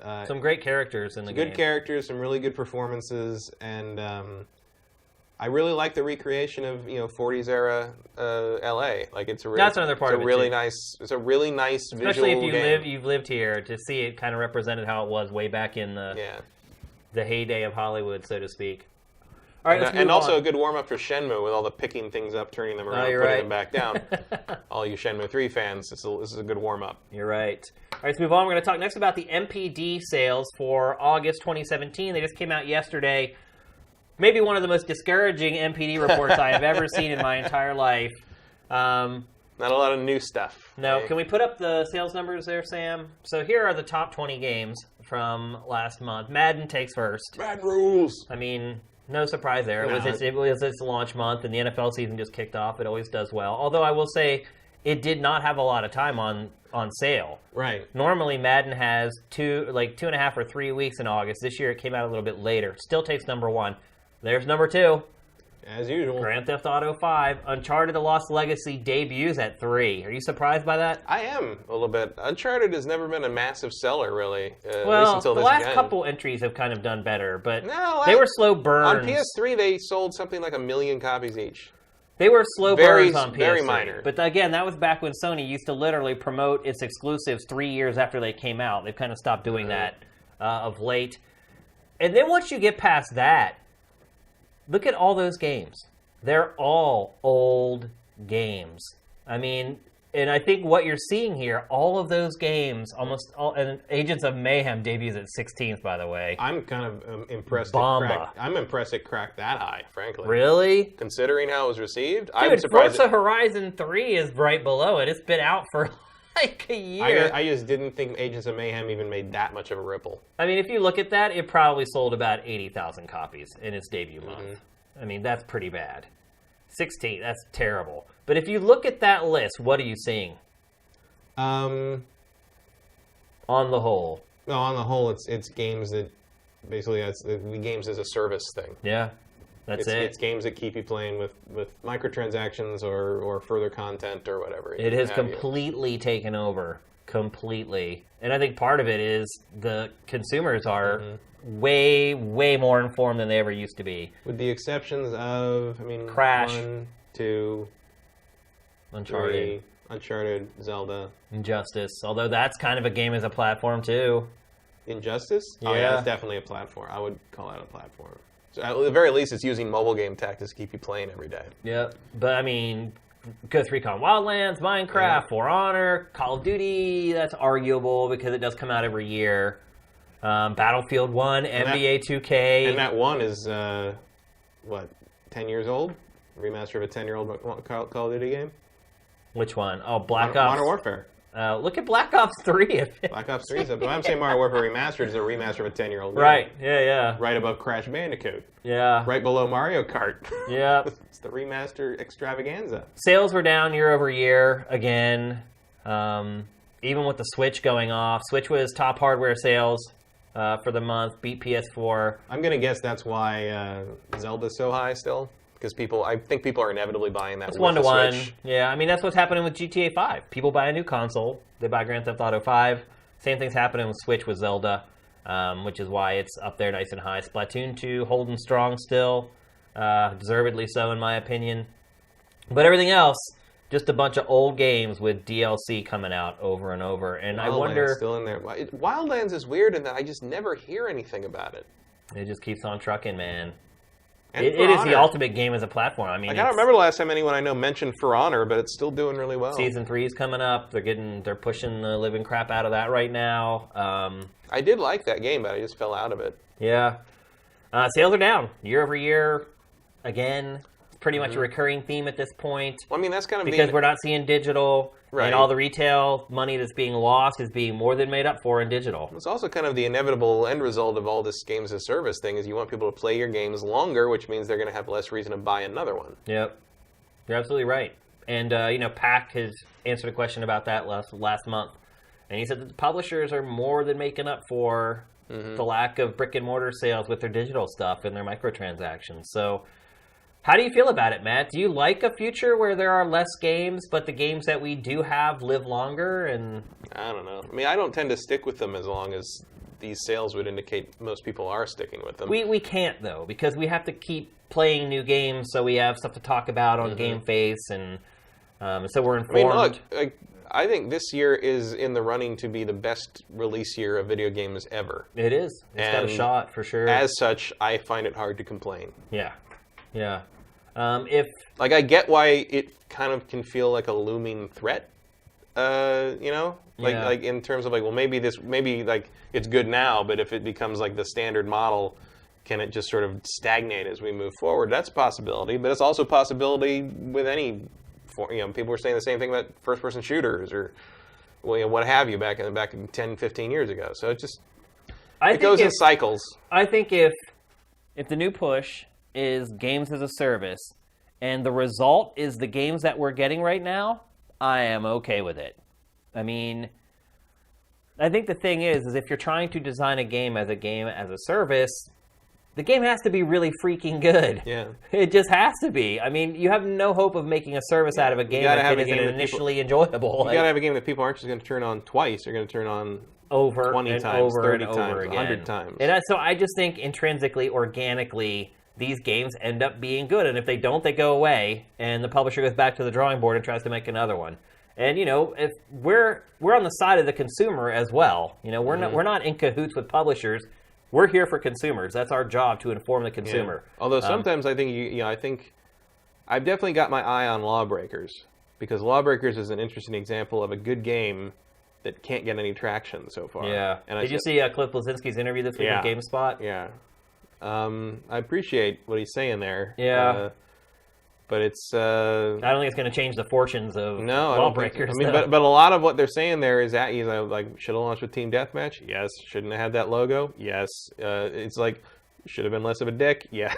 Yeah. It's like, what are you going to do? Like, you can't Water go back under the bridge now. Yeah, but it's like you can't go back and change it, but you also can't just cut bait and run, because then no one's going to trust your next thing. Yeah. So they're kind of stuck with it for a while, and hopefully they survive it. I think the juxtaposition for Cliff, though, is that Nexon isn't worried about that.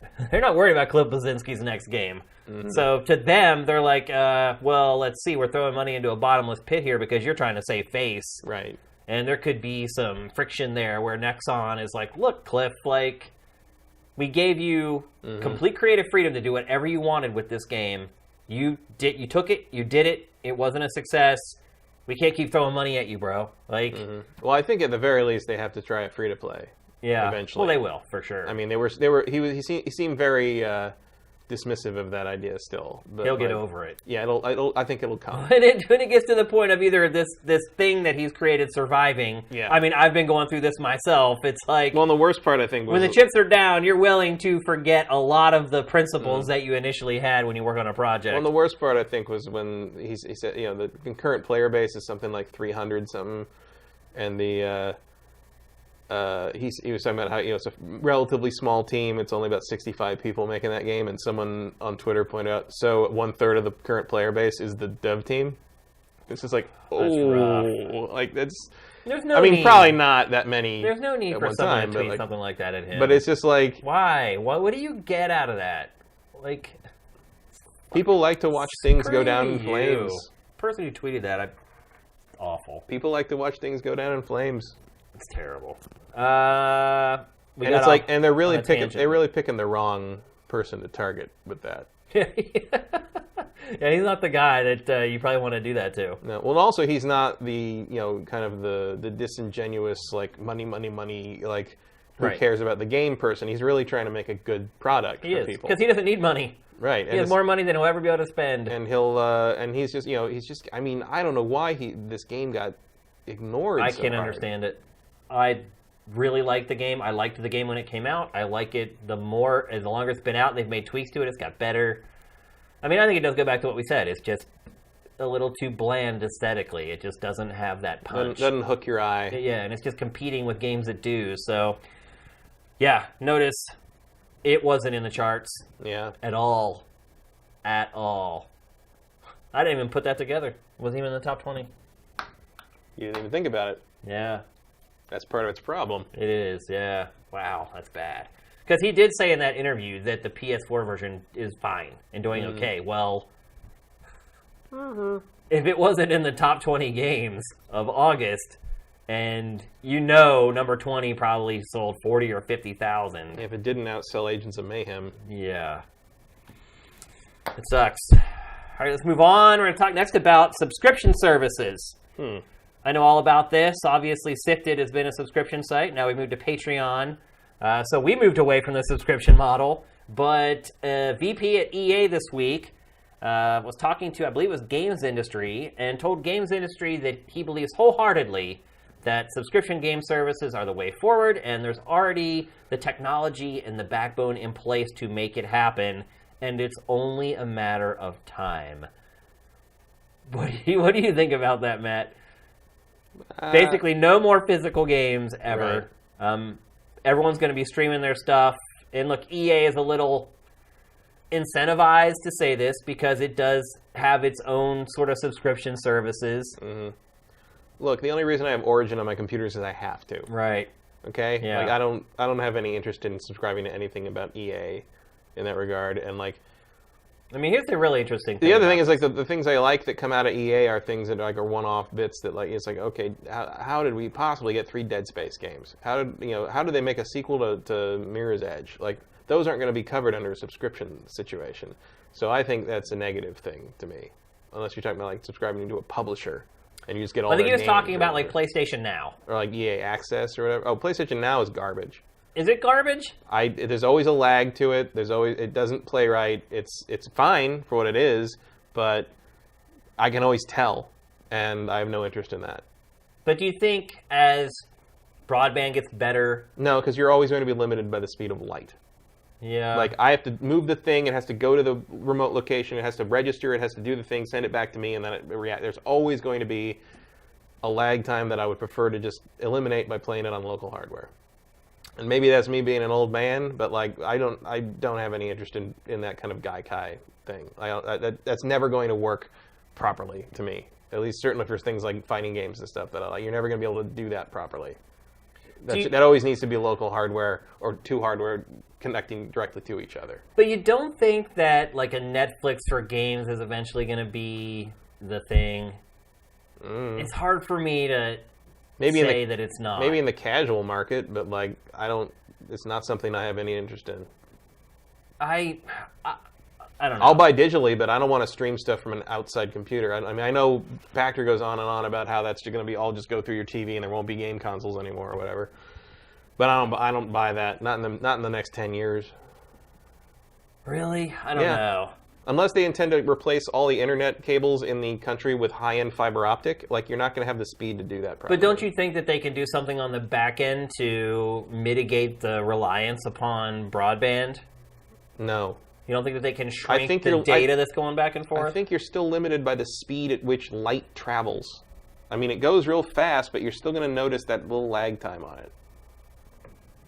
Yeah. I certainly notice the difference when I'm playing, like... I played demos of PlayStation Now and stuff, and I noticed the difference between playing Uncharted on that and playing Uncharted on my local hardware. You can definitely tell a difference, but I think for a lot of games, that difference doesn't have that big of an effect. Obviously, online multiplayer stuff, it's no-go. No. It may never work. And online multiplayer and online service-based stuff is kind of where everything is right now, so I don't see how you make that work properly. Like, I don't want to play... I mean, Battlefront has enough problems with lag and making everything match up in the kill cam and stuff without having it being played on a remote server farm somewhere. Like, I don't see how that's going to work. Like, there's just too much air between you and the actual game running. I'm not interested in that. Yeah, I don't know. I think one kind of clue that we're missing, and maybe this is the fact that we're not getting the information is the clue, is that nobody knows how well PlayStation Now is doing. Mm-hmm. And I feel like if it were doing especially well, we would know about it. And if it weren't doing well, we wouldn't know about it. And that's kind of where we're at. It's like, it's advertised like crazy. And Sony promotes it through its YouTube channel and with trailers. Right there in the menu every time you pull up the store. But, I mean, PlayStation View, I feel like, is probably more successful than PlayStation Now at this point. And that's just Sony's streaming TV service. But... it's hard for me to think about the future, and having, I've been a Netflix subscriber for a while now, and seeing how that works, it just feels like that's just kind of the future for everything. And you're right, it may take a while before it gets there, and EA wasn't hinting that it was going to take a while. He was kind of like, this is the immediate future, which I completely disagree with. But it's hard for me to not see eventually that being kind of the standard game delivery tool.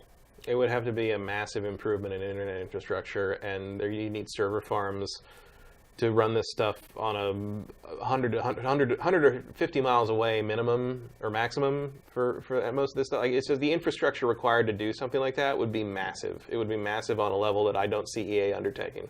So if they intend to do that, I don't know who they think is going to do it, because it ain't going to be them. Yeah. Well, I think EA's proven that it's definitely not going to be them. EA is almost never the first penguin. No. They're never. They well, sit back and odd. wait. This is one example where it kind of has been, though. Usually EA sits back and is like, we'll let everybody else do VR first. Well, talk is cheap. And fail. But then they, Origin and EA Access. Origin is not the same as making me stream my games from another server farm. No, you're right. Like, that is a whole different world. That is not remotely similar to what they're doing on Origin. And that is an infrastructure cost that I don't think EA is willing to pay. Yeah. I don't think anyone's willing to pay.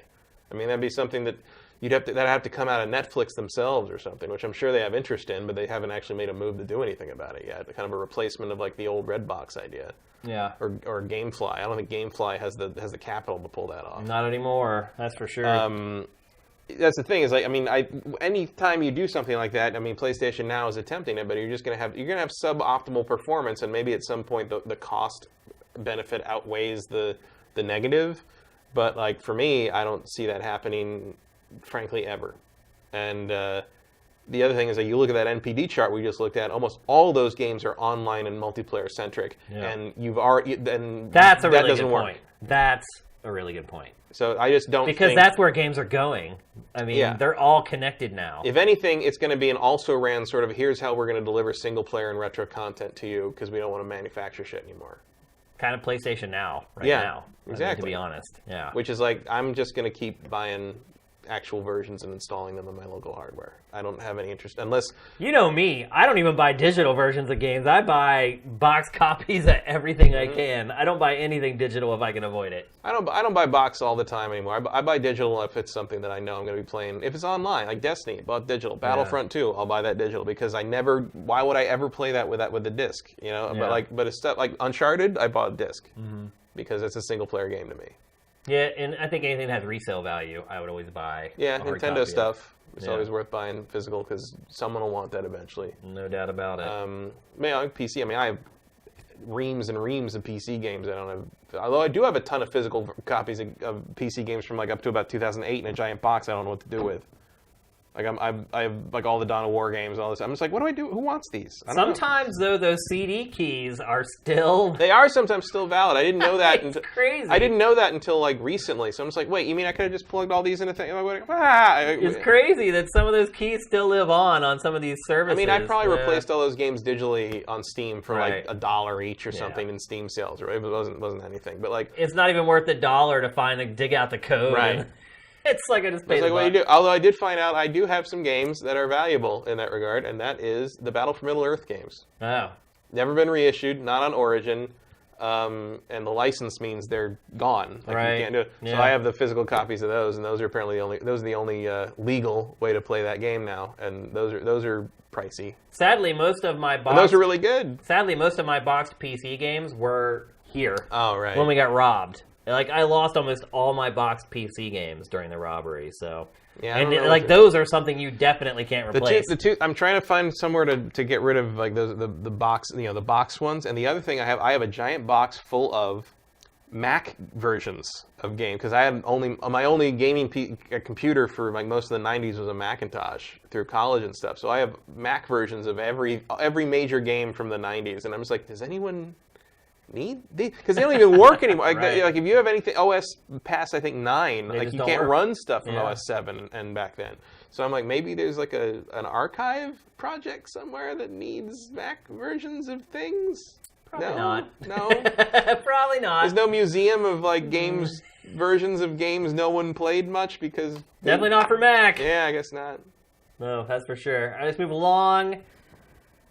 People leave game developers all the time, Matt. Literally every week, at least a few people, or they left and they're going somewhere else, or they're retiring or whatever. But this week, it was different. One of Naughty Dog's co-founders, I believe? Yeah, I think. Bruce Straley, who has been with Naughty Dog for almost 2 decades. 18 years. Has left Naughty Dog. He has been instrumental in the Uncharted franchise, The Last of Us, going back as far as, I believe, Crash Team Racing. Mm-hmm. How big of a deal is this, Matt? Not at all. Not at all.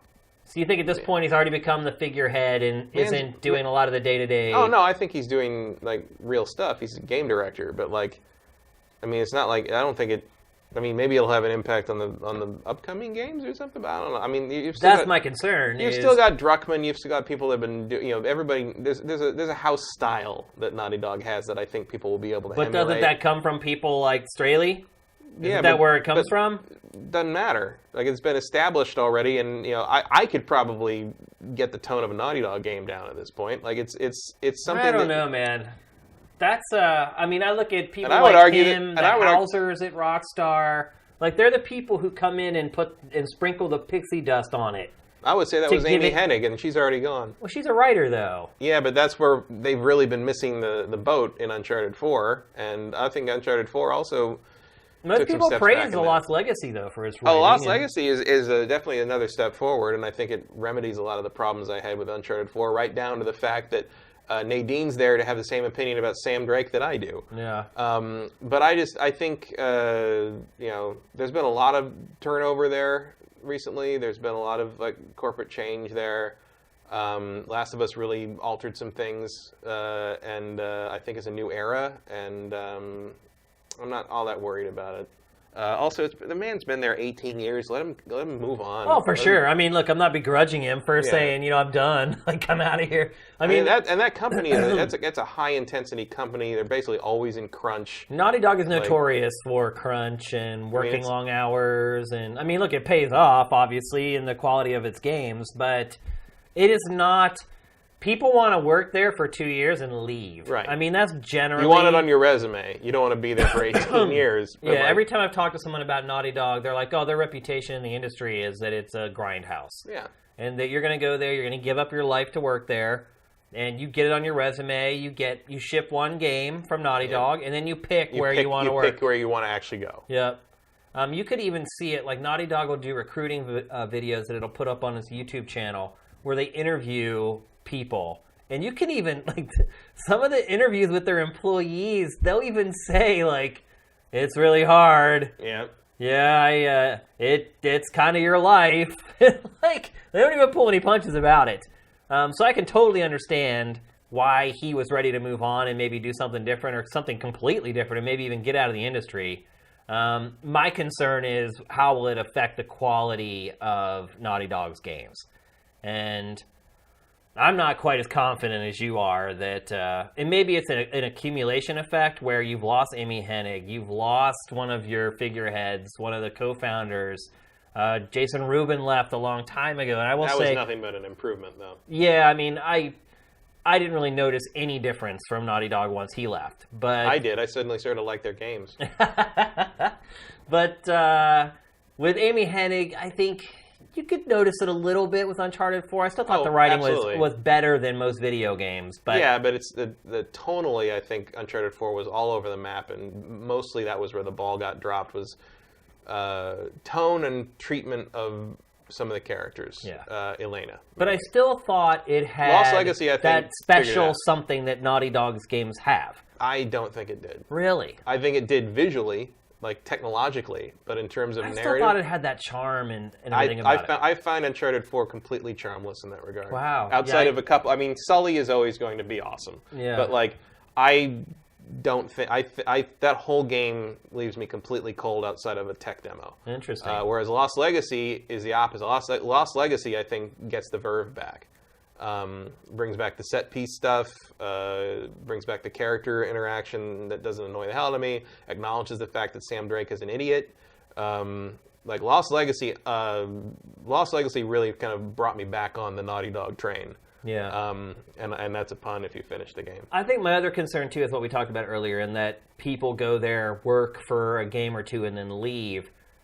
When that happens and you have a lot of turnover at your company, you're kind of relying on those backbone employees to be there to carry. And if you're also hiring lots of new people, you need someone there to be the evangelist for that aesthetic that you're trying to impart into your software. I think Naughty Dog has those people. I mean, Druckmann's still there, but I don't know. there are plenty of people who have been able to absorb what Straley can do and can emulate what he does and understand. Straley's really smart, by the way. Have you ever met him or interviewed him? And understand the DNA of what makes Naughty Dog, and I think that they'll find their feet on it. It should be fun. Also, the next game is Last of Us 2, which already had a very different approach and thematic kind of tone to it than Uncharted ever did. So they have a chance to sort of mildly reinvent themselves, probably in the way that Druckmann would prefer the direction to go, because clearly Druckmann has had a great influence on, well, I won't say great, I'll say large influence. I mean, great, I mean big, not good necessarily. Right. But he has had a large influence on kind of how Naughty Dog's games have moved forward from Last of Us on. And I think that's just going to continue. And whether you think that's a good or a bad thing, I guess depends how you felt about The Last of Us. Because I think that's the template going forward, all the way down to the fact that Uncharted 4 and Lost Legacy include pointless stealth sequences. Yeah. So we'll see. Not for a while. Yeah. That could be. I mean, The Last of Us... They got plenty of time to get it right. I mean, The Last of Us Part 2 should be coming out next year. Yeah, I mean, they haven't shown us anything from that game in a long time. So I feel like that's a 2019 game, but it's possible. It could be a generation closer, so to speak. We said it before, but I think Last of Us 2 will come out on PlayStation 4 and PlayStation 5. That'll be a launch bridge game. That'll be a bridge game launch title for PlayStation 5. I mean, truth be told, probably a lot of the work that he would have done on The Last of Us Part 2 is probably already complete, and maybe that's part of the reason why he's going. He's like, I don't think he would leave that game in the lurch, right? Because he was a big part of the first Last of Us. And so maybe he's kind of already done his part on Part 2, and he's like, this is the perfect time for me to get out of here. I mean, he's wealthy beyond his wildest imagination, I'm sure. I don't know about that. Why? I don't think making games like that pays quite as well as you think it does. Well, he's part owner of the company. That's where you make your money. Well, if you're a co-founder, sure. I mean, I don't know the financial inner workings. Is he a co-founder? I thought he was. Not if he's only been there 18 years. How long has Naughty Dog been around? Maybe the Crash games were starting like 96 or 97. Yeah, I guess you're right. Yeah, you're right. He probably is not a... He still made a lot of money, man. He's been paid well, but I don't think it means he can just retire now. Well, I guess it depends on how much money you think you need to retire. He lives in the L.A. area. You need a lot of money. He may be leaving the L.A. area. I don't know. It's pretty crazy that he's leaving, so something... I don't think it's crazy to want to move on to something else after 18 years. Yeah. No, I don't either. That's just not the way America works anymore. Especially considering like just the schedule he must have been on, especially in the last couple of games. Grind you down. Yeah. Not a doubt. I'm surprised he lasted this long, frankly. Yep. Not lasted this long, but it's like you got to want a life at some point. Yeah, right? for sure. Yeah. Although you'd think he is at a senior place where he could maybe at least pick and choose his work hours a little more, but maybe. But I mean, I feel like you're making a game that looks like Uncharted or The Last of Us. Like that's a 24/7 job to some degree. I mean, you're on call basically. Pretty much, yeah. All right, let's move on. We're going to talk next about a rumor that's been floating around. An indie developer went on Reddit and said that he has been working on Nintendo's APIs for Switch, and he believes that Nintendo is in the process of bringing trophies, achievements, whatever you want to call them, to Switch. My question to you, Matt, is do achievements and trophies matter anymore? Not really. To me, they don't matter. I mean, they never really have mattered to me. But they don't matter to me on Xbox and PlayStation in large part because they've been buried in the interface this generation. I mean, previously, like in Xbox 360, you looked at anyone's profile, their achievement thing was right there. You could see them compare achievements immediately. It was a big part of how the interface brought you to. Well, Sony's still that way. Like you see their name and you see their trophy number or whatever there. Somewhat, but I mean, a lot of people I know would block their trophies, and partly because they're industry people and they're playing stuff you can't know about yet. It's just not something and trophies never had the gleam on them that achievements did. Trophies were always an also-ran. No, you're right. But the thing is about like the Switch, there's nothing else to do on the Switch. And like the idea that like... You mean as far as like extraneous features like Netflix and that kind of thing, YouTube, yeah. And adding something like, I mean, look, you add that and you don't make them retroactively pop, you've got everybody playing Zelda again. Yeah. Like I can see that being a cool way to, not a cool way, it's not very cool, but like look, if you implement that in like January, February, all of a sudden everybody's got a reason to play Zelda again. No, you're right. And you don't have to worry about putting something out in Q1. No, you're absolutely right. So I mean, Nintendo fans have never had achievements. Like, there were those, what were they called, patches or something on Wii U? There were some games Yeah, there was that kind of, yeah. I can't remember what it's called, but they had some like little in-game achievement system. It didn't tie into the OS of the system itself. It was just certain games. It was just in a game you could get achievements. And they have like achievements in individual games, like accomplishments or whatever, right. like little things that give you bonuses or whatever. But a universal like OS level achievement system, not so far. But like, I mean, I can. Is it worth the effort at this point to do it? I mean, I get what you're saying. You're right. Like, it could reinvigorate Nintendo's old games. Just giving them achievements could make Nintendo fans go back and play them again. I don't see why not. I mean, it's just... Well, when you start looking at, like, Nintendo's awful chat interface for Switch, right, well... which it just updated, so now you can actually dock your phone while you're using the chat on Switch. Oh, look at that. That's what I'm talking about. It seems to me that there should be other more important things for Nintendo to concentrate on than I don't think these are probably all the same people doing this. Yeah. I don't think it requires a giant team refocusing its entire effort to put achievements in a system. And the more reason you can have to kind of attach people to things, if you can make the achievement system have some kind of meaning on a larger scale, like in the sense that the trophies and the achievements never have been. If you make it so it's like, if you have certain achievements or whatever on the Switch, it unlocks these things you can use as avatar things, or like you can do this, and like if you have these achievements in Zelda, it unlocks this thing in Mario Odyssey, or that kind of thing. You give people a reason to do this. Like, I think you've got, if you get the maximum achievements in Doom, you get Doom armor in Skyrim. Kind of thing, like that kind of interaction there. Nintendo always... Because that's a reason to play Doom on the Switch, right? Yeah. Even if you've already played it somewhere else. The other thing I would say about Nintendo is it rarely copies other publishers or other platform holders. Well, no one else is doing this now, so right? they're technically... Well, everyone else is like bailing out now. Now it's retro. But here's the thing I would say is that usually when Nintendo does iterate on something, it does manage to find like something unique to do with it.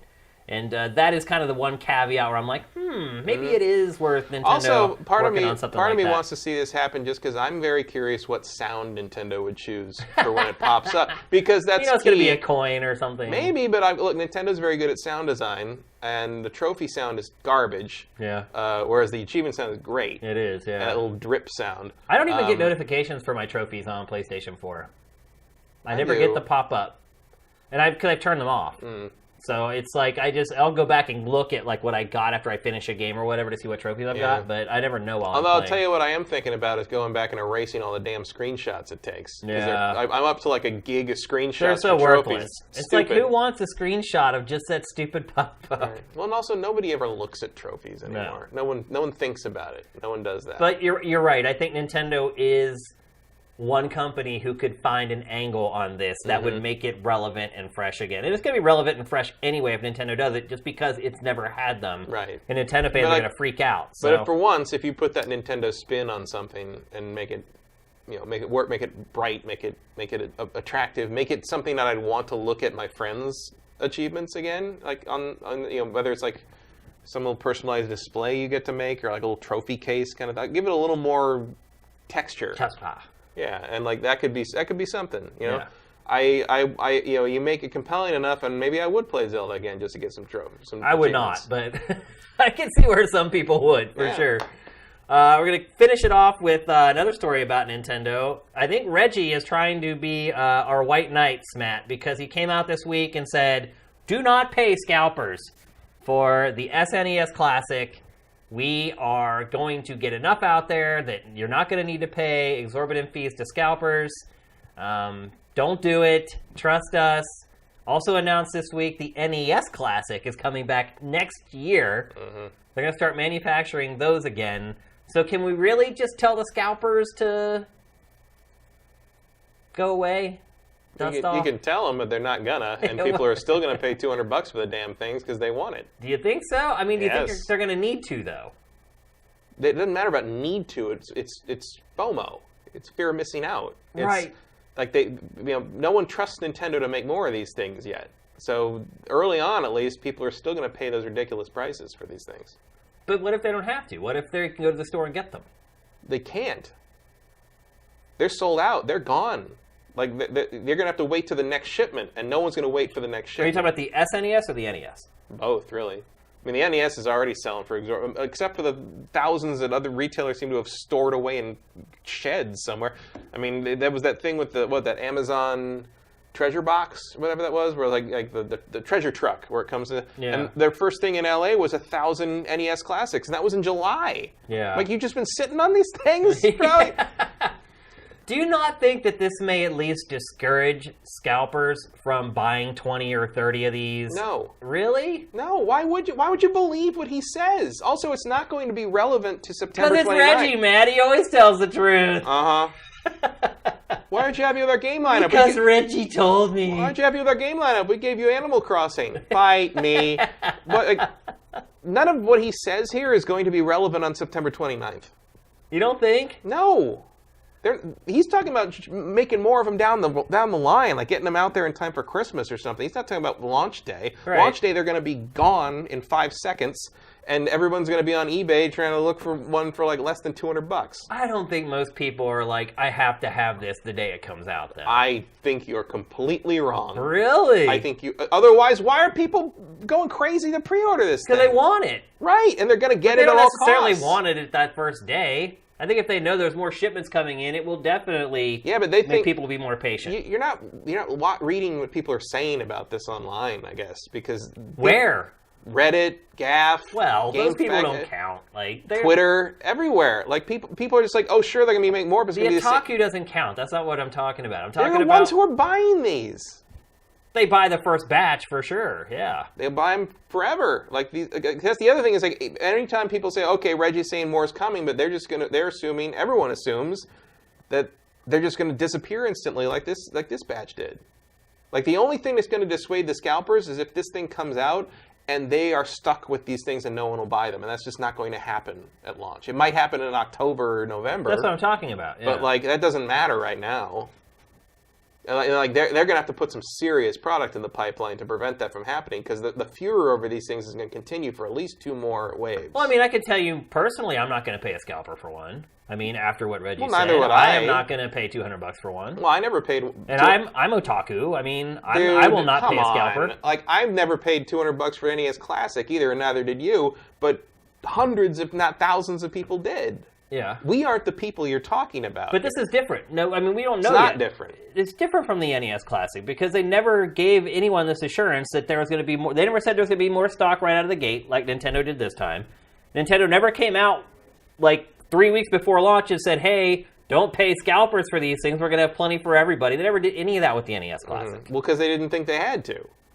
But like, I'll slot that right into the, we'll have your online service running by the end of summer for the Switch, and the things I believe when I see it. Yeah. I mean, look, I feel like something like this where you come out and you kind of make this authoritative statement, like, I don't think Reggie would just say it. What incentive does he have to just say that? Oh, I don't think he is just saying that, but whether they're saying it is not the same thing as doing it. Yeah. And there's a lot of things that can happen between Reggie saying thing and thing happening. And we'll see if they even get enough product in the pipeline. I mean, they already said they're making more for this, for the Super Nintendo in the first place, and it was gone in an instant.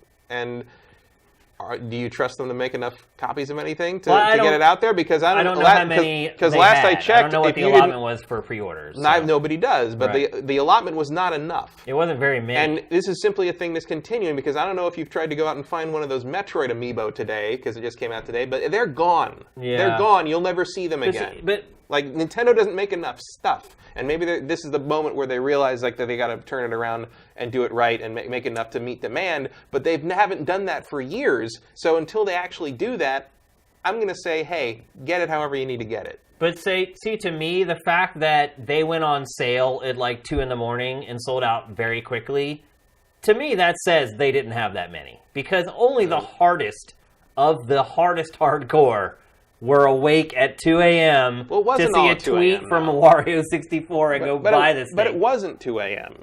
It was at 8 p.m., which is when I got that's mine. GameStop was 8 p.m. No, that was Amazon Best Buy. was like middle of the night. Amazon was like 10 p.m.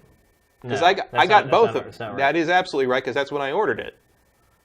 I got my Best Buy one. I saw Wario's tweet. It said like 2 in the morning. Yeah, it went live again. That was the second time. More popped up. More kept popping up on Amazon every few hours, and he would tweet over and over again. But I got mine right around 8 p.m., 9 p.m. area from Best Buy. I almost missed it because his tweet was because you have a life. I was eating dinner. It's 15 minutes old, but then I got that there, and then I ordered one for Benson on Amazon when that went live at like 10 or 11 at night, I think, because he was already asleep. So I just ordered it for him. I'm just gonna say them coming and then out Target and went live the next morning. Has eased my concerns a great deal. I'm not so concerned now about waiting in line at Toys R Us starting at 5 in the morning. I'm not even thinking about buying one from a scalper on eBay or Craigslist. Like, I feel pretty confident now that I am going to get one. Yeah, and I'm not going to have to pay more than retail to get it. Yeah, but I don't think you're the person that they need to talk to about that. You were never going to buy one from a scalper, I don't think.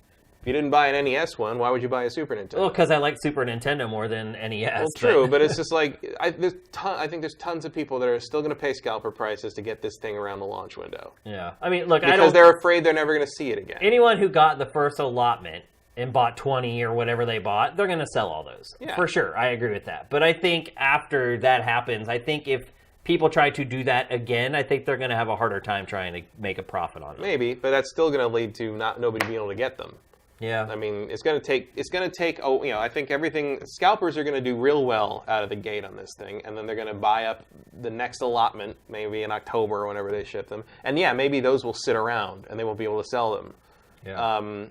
But those are still units off the shelf that real people can't buy. Yeah. And so maybe they still suck. That's it's still, yeah. People still freaking suck. And so maybe by like November, yeah, you'll be able to find one on a shelf. But it'll be a while. And for some people who desperately want to play Star Fox 2 for some reason, yeah, I get that. That's gonna be too long, and they're gonna pay scalper prices to have that thing now. Yeah, that's what's gonna happen. So hopefully hopefully that lag time means you can hit a point where it just doesn't matter anymore. And then of course the same cycle will repeat again with the NES Classic next year, because early on no one's going to trust that thing to not disappear immediately. Do you think it'll happen again? Yeah. Really? You'll have the same thing we just went through with the Super Nintendo pre-ordering. It's been a long time since that thing came out. And then after the SNES comes out, and a lot of people never got one. Yeah. I've never even seen one in a store. I've seen one in an executive's office who was sent it. I've never seen one in a store ever. So I've only seen one in person. I've never seen one in a store. I mean, do you think they ever hit a store shelf? Oh yeah, really? Well, I mean, in the sense that they came to a store and someone picked one up and bought it. Right, but do you think they ever made it to a store shelf? No, I don't think they ever did. I don't think you could have ever walked into a store and saw one just sitting there that you could pick up and take to the register and buy. No, I don't think that ever happened. It's crazy. Maybe some really out in the boonies, middle of nowhere place, in Montana. I don't know. Maybe there was a Walmart somewhere that no one knows. Yeah, that's under a log that that only the Beavers shop at. They still have an NES Classic sitting there on the shelf. The Beavers have their own Walmart. I like that. Well, the Beavers are Sega fans. Right. So. All right, that's going to wrap up the last topic. It's time for our trailer of the week, and as you guys know, it's time for you guys to get your questions into chat. Our trailer of the week this week is for... a drum roll.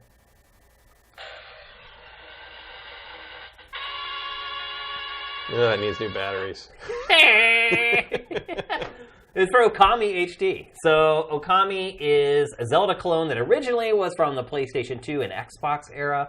A really good Zelda clone, I might add. Probably one of the best Zelda clones ever. Yeah. It has a crazy paintbrush mechanic that you use to solve puzzles. And it's really long. It is a huge, huge game. You think, there's a point at which you think you finished it. Yeah. And it's actually you're 1/4 of the way through. Yeah. It's a big boy. It's huge. Yep, but it is coming now to PlayStation 4, Xbox One, and PC. It's coming to PC? Yeah, I think there was a PC mentioned. And there was already an Okami HD for PS3 as well, right? Yeah, there was on PS3, because it was on Wii originally. Yeah.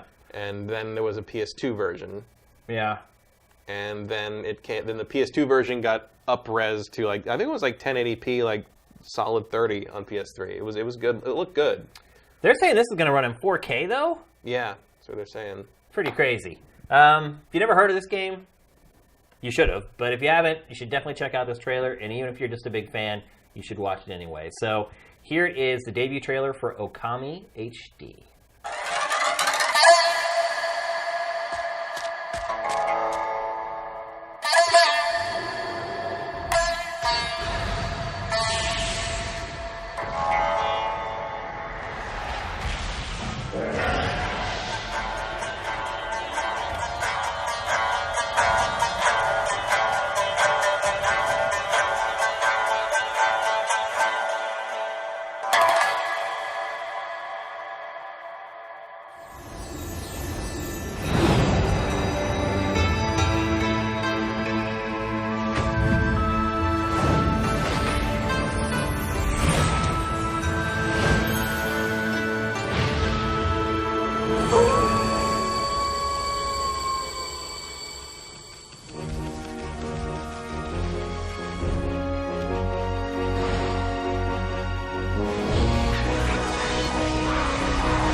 So that's a pretty long trailer. You may think watching that you're like, oh my gosh, they showed so much of the game. No, it's just like I'm a little concerned. Like there's a grain of sand. Yeah, there seemed to be there's like some kind of effect on Amaterasu in that, like where she looks a little blurry. Yeah. Kind of. At first I thought it was just my eyes going weird or something, but like she definitely looks different from the other character. I guess it's because she's supposed to be like ethereal or something. Yeah. I don't think it works in the art style. Yeah. Because that is, I mean, it's clean though, man. Yeah. I mean, that game, that HD remaster looks real clean. Well, that's why I think she looks weird, is because everything else is so sharp, and she looks kind of a little fuzzy. Yeah. Yeah, I can see that. I guess that's intentional, but I don't really like it. We do have one question about Okami we just want to answer right out of the gate. You say, where to go? Oh, here it is. Stan user. How did you think Okami stacks up to the Zelda series? What does it do better? What does it do worse?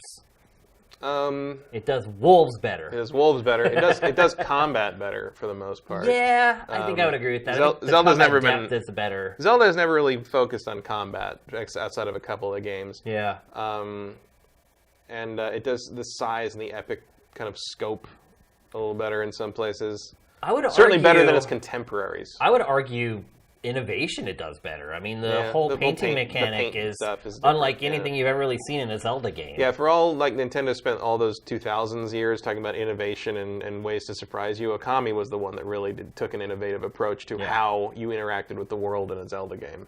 I would say Zelda does story way better. I would say its relatability is much stronger. Okami is a very kind of obtuse, strange game. Well, it's a retelling of Japanese mythology to a degree that, like, if you're not already familiar with it, you're going to find a lot of it weird, because some of it's a little shorthandy.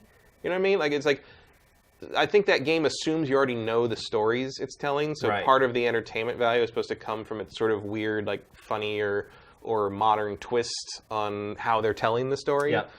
So some of the surprises in the narrative are reliant on knowing the story, the vanilla version of the story. It'd be like if somebody did like a Snow White and the Seven Dwarves parody and you'd never seen Snow White. Yeah. And so like the idea of the dwarves with different names the joke doesn't work on you because you don't know the mythology. Yeah, for sure. So, but it's like, you know, you learn a lot. Like, I started looking up all the stories it's based on after I played it for the first time. I'm like, yeah, there's a lot of interesting stuff in there. For sure. Let's see. Here's one from Matt from Texture Glitch. Matt, last year you said you had some secret knowledge about how badly the game industry was doing and why the sales were down, and the whole industry was in the verge of a meltdown. You said you couldn't go into details, but can you talk about it now? Considering all the great releases planned for 2017, have we weathered the storm? Well, I didn't. Nobody knows why. That was part of the problem. But just about everything that was released in Q4 last year, the thing that just about everything that was released in Q4 last year sold about 50% of its target. Yeah. Which is horrifying. Yeah. And nobody knew why. No one still quite knows why. And everybody's kind of waiting to see what Q4 this year does. As you said, a lot of sales are down. It might just be a kind of a natural outgrowth of the games as service, because the games as service stuff is doing really well. It is, yeah. So it might just be a symptom of that shift to playing a single game longer as opposed to picking up a giant flurry of holiday releases, which in the end might actually be good for the schedule because it means everyone won't feel quite so pressured to put their thing out around Christmas, which I think we're already seeing a little bit this year. Yep.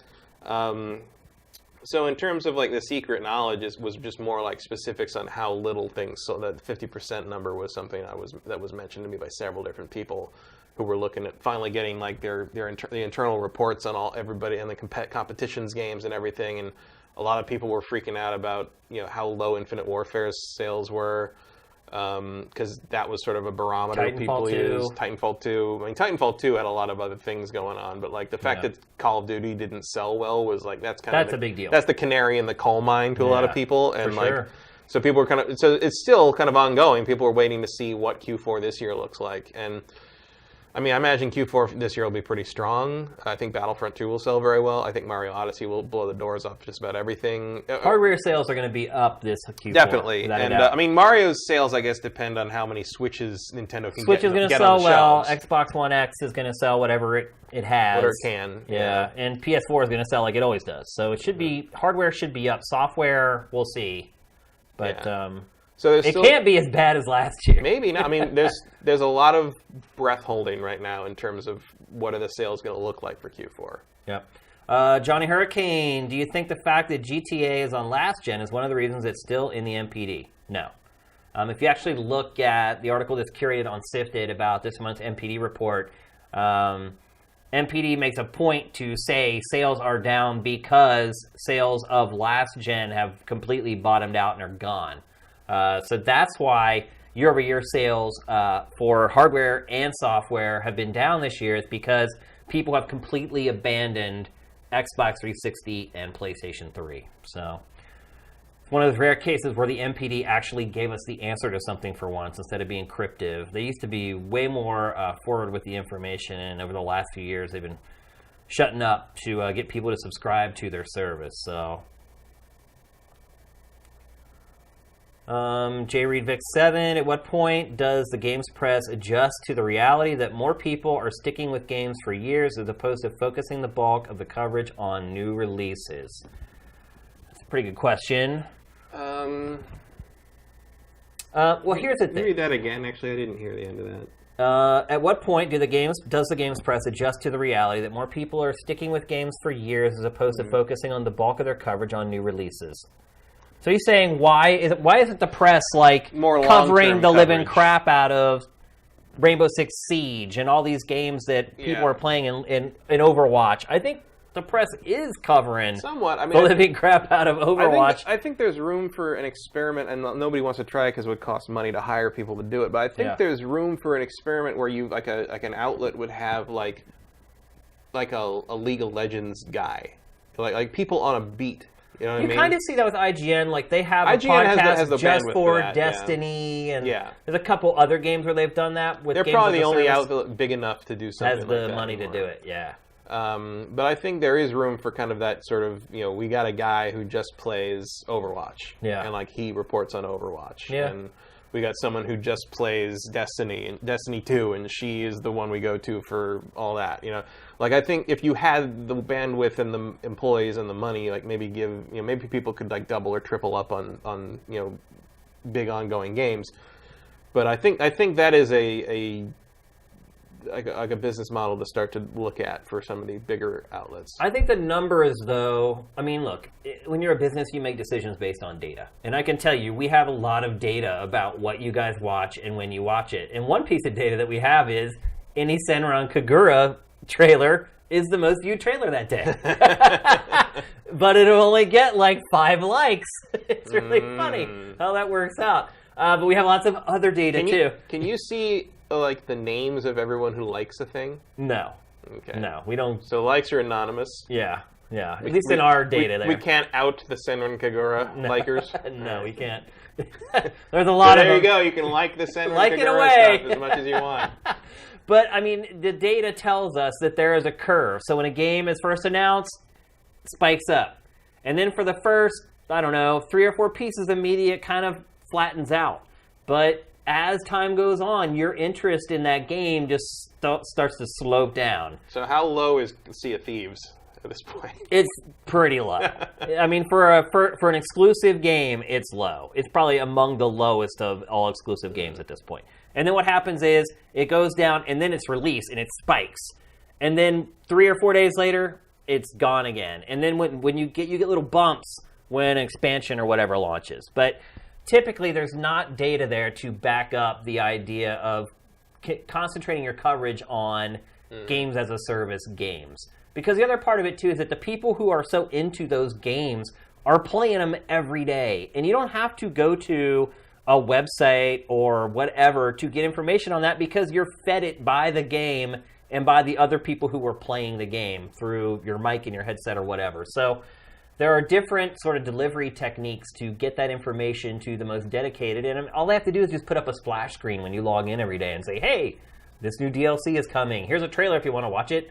And I think in a lot of ways, the publishers like that because they are cutting out the middleman. You are sucked into their environment for their game, and they want to keep you there. And they keep you there by giving you all the information that you need, completely absent of any criticism, I might add. So I don't know if it's financially viable for a site to spend too many resources on that. I think IGN is smart for doing like its Destiny podcasts and stuff like that, but then it goes away when for a while when there's nothing really to talk about. It just started again with Destiny 2. So when you're IGN and you're just kind of looking for ways to spend your content budget, I think that's a smart way to do it.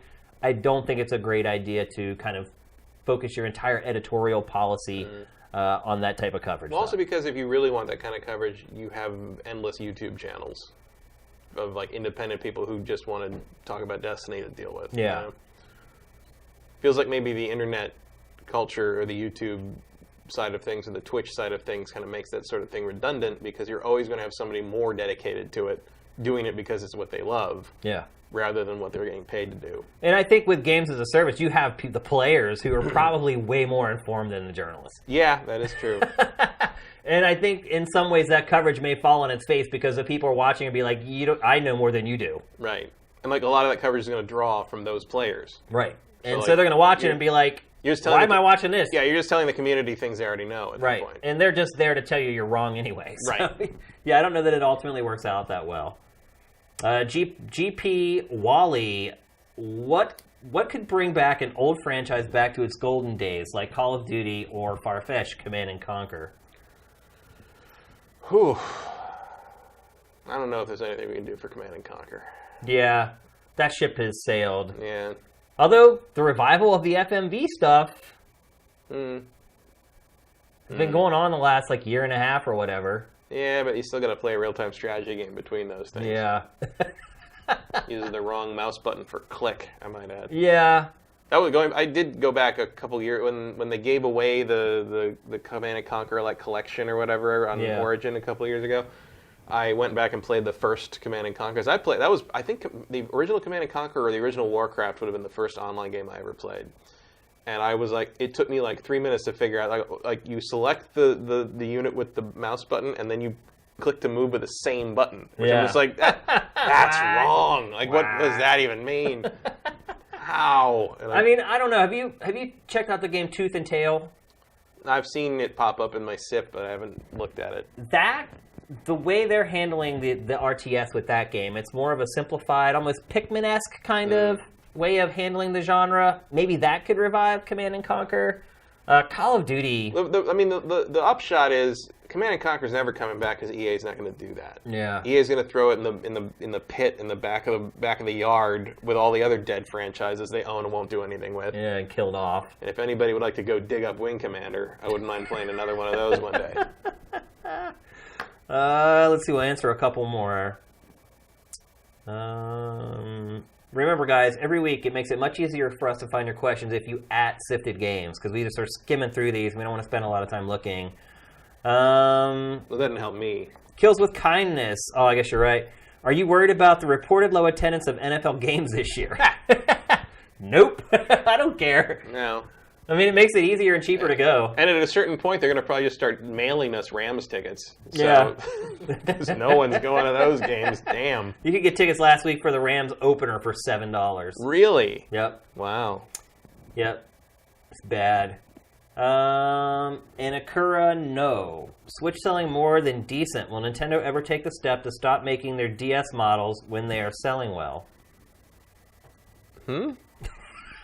I assume that means they're going to stop making 3DSs because the Switch is doing well? Yeah, I don't think that they're related, though. I don't think that it's not like they're going to shut down the 3DS line and convert it into a Switch line. Well, different manufacturing a whole lot lines. of people seem to expect them to do that for some reason. Yeah, that's not how it works. No.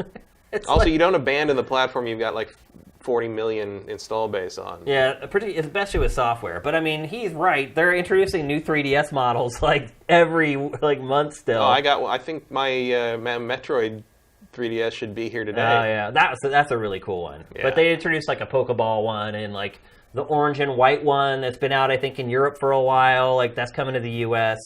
So I can get where you might think, oh my gosh, they keep making this 3DS. They need to sell and create more Switch consoles, but that's not how it works. It's not like they shut down the Switch line. Oh, manufacturing-wise, no. And then they move totally the line over and it makes the Switch. No. That's not how it works. So don't freak out over that. It's more about software, though. They are spending development resources on 3DS games that could be put towards Switch. So that's where the bigger issue comes up for me.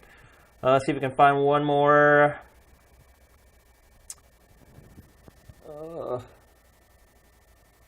Wow, the chat has rambled on since we asked for questions. I like this one. Favorite video game character? Who's that from, Sam?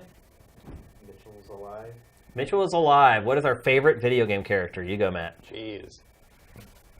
Like of all time ever? It's tough. That's a really tough question. It might be Geralt. Really? From The Witcher? Yeah. I like him a lot. He's the weary sarcasm of a man who's just here to do a job and has to deal with idiots constantly. Like, I identify with some of that. And, I don't know. That's Every once in a funny. while, the fact that he approaches his job sort of the same way like an office worker would approach their sort of day-to-day drudgery, and except his job is killing like manticores. Yeah. I think is a really cool. And he's got a sense of humor about him, but he's also kind of got that gruff Batman thing going on. I put him up there. Probably be either him or Mega Man. For me, even though I'm not a huge fan of the actual franchise, I like it, but I'm not like mega over the moon over it. I think my favorite character is Solid Snake. I think what I like about him is that he works in a lot of different eras of time. And look, their contrivances that they've used to put him in those different eras, it's up to your own judgment to decide whether you like that or not. But I like that as a character, he is flexible enough that you can put him pretty much in any time period, and his outlook on life still kind of works, and he's still relatable. I also like the fact that he's really into technology, and he uses a lot of gadgets, but he's also kind of this in the dirt, in the trenches soldier who can survive with like popcorn and like a strip of gauze or whatever. I just think he's really versatile. I think he works in a lot of different situations, and I mean, cinematically, he's great. From a narrative perspective, he's great. I just think he's one of the greatest video game characters of all time, and he's probably my favorite. So basically, if you want to be our favorite game character, you got to smoke a lot. Yeah. You got to have a gravelly voice. I think, and probably my runner-up would be Samus. Just because of the mystery, I realized that was ruined a little bit by Other M. M never happened. Yeah, you're dead to me. So yeah, I guess those would probably be my two favorites. All right, it's time to get to our sponsor. I'm going to bring it up, Sam. ExtraTurns.com, our first sponsor. Now that we've moved to Patreon, thank you very much for your sponsorship. Your games deserve more. There's so many stores and sites that will charge you 10, maybe 15% or more for the privilege of selling a used game. We charge 0. ExtraTurns.com is a brand new marketplace being built from the ground up so you can sell your games, collectibles, electronics, and memorabilia. Not only will we beat our competitors' commission in every category important to you, we will also make exchanging your used games commission-free. You get 100% of the value of your collection. Sign up for the pre-launch and share us on social media to be entered to win an SNES Classic this holiday season. ExtraTurns.com. There you go, folks. That's GameFace, episode 102 in the books. Hope you guys enjoyed it. It's been a long one. I think we just tip over the 3-hour mark, I believe? Yeah. They can't see you nod, Sam. Yeah. I think we're going to put some timestamps on this one for YouTube. But thanks for joining us, everybody. Hope you guys enjoyed the show. Hope everybody has a great weekend. As I mentioned, we are working on our Patreon. Our Patreon is at about halfway. We've got about 2.5 weeks left. If we don't hit our goal, this is all going away, which is pretty sad to think about. So if you're lurkers who have watched the show on Twitch for the last 2 years, if you're a basic subscriber to Sifted who's been getting a lot of use out of the site, kick us $1 for a month, or per month. Hopefully you feel like at this point you've got enough usage and love out of Sifted to give us $1 a month at least. So thanks to everybody who's contributed already. We really appreciate it. Again, like our contribution per patron is really high, and we appreciate that very much. So everyone have an excellent weekend, a safe weekend. GameFace is up and out.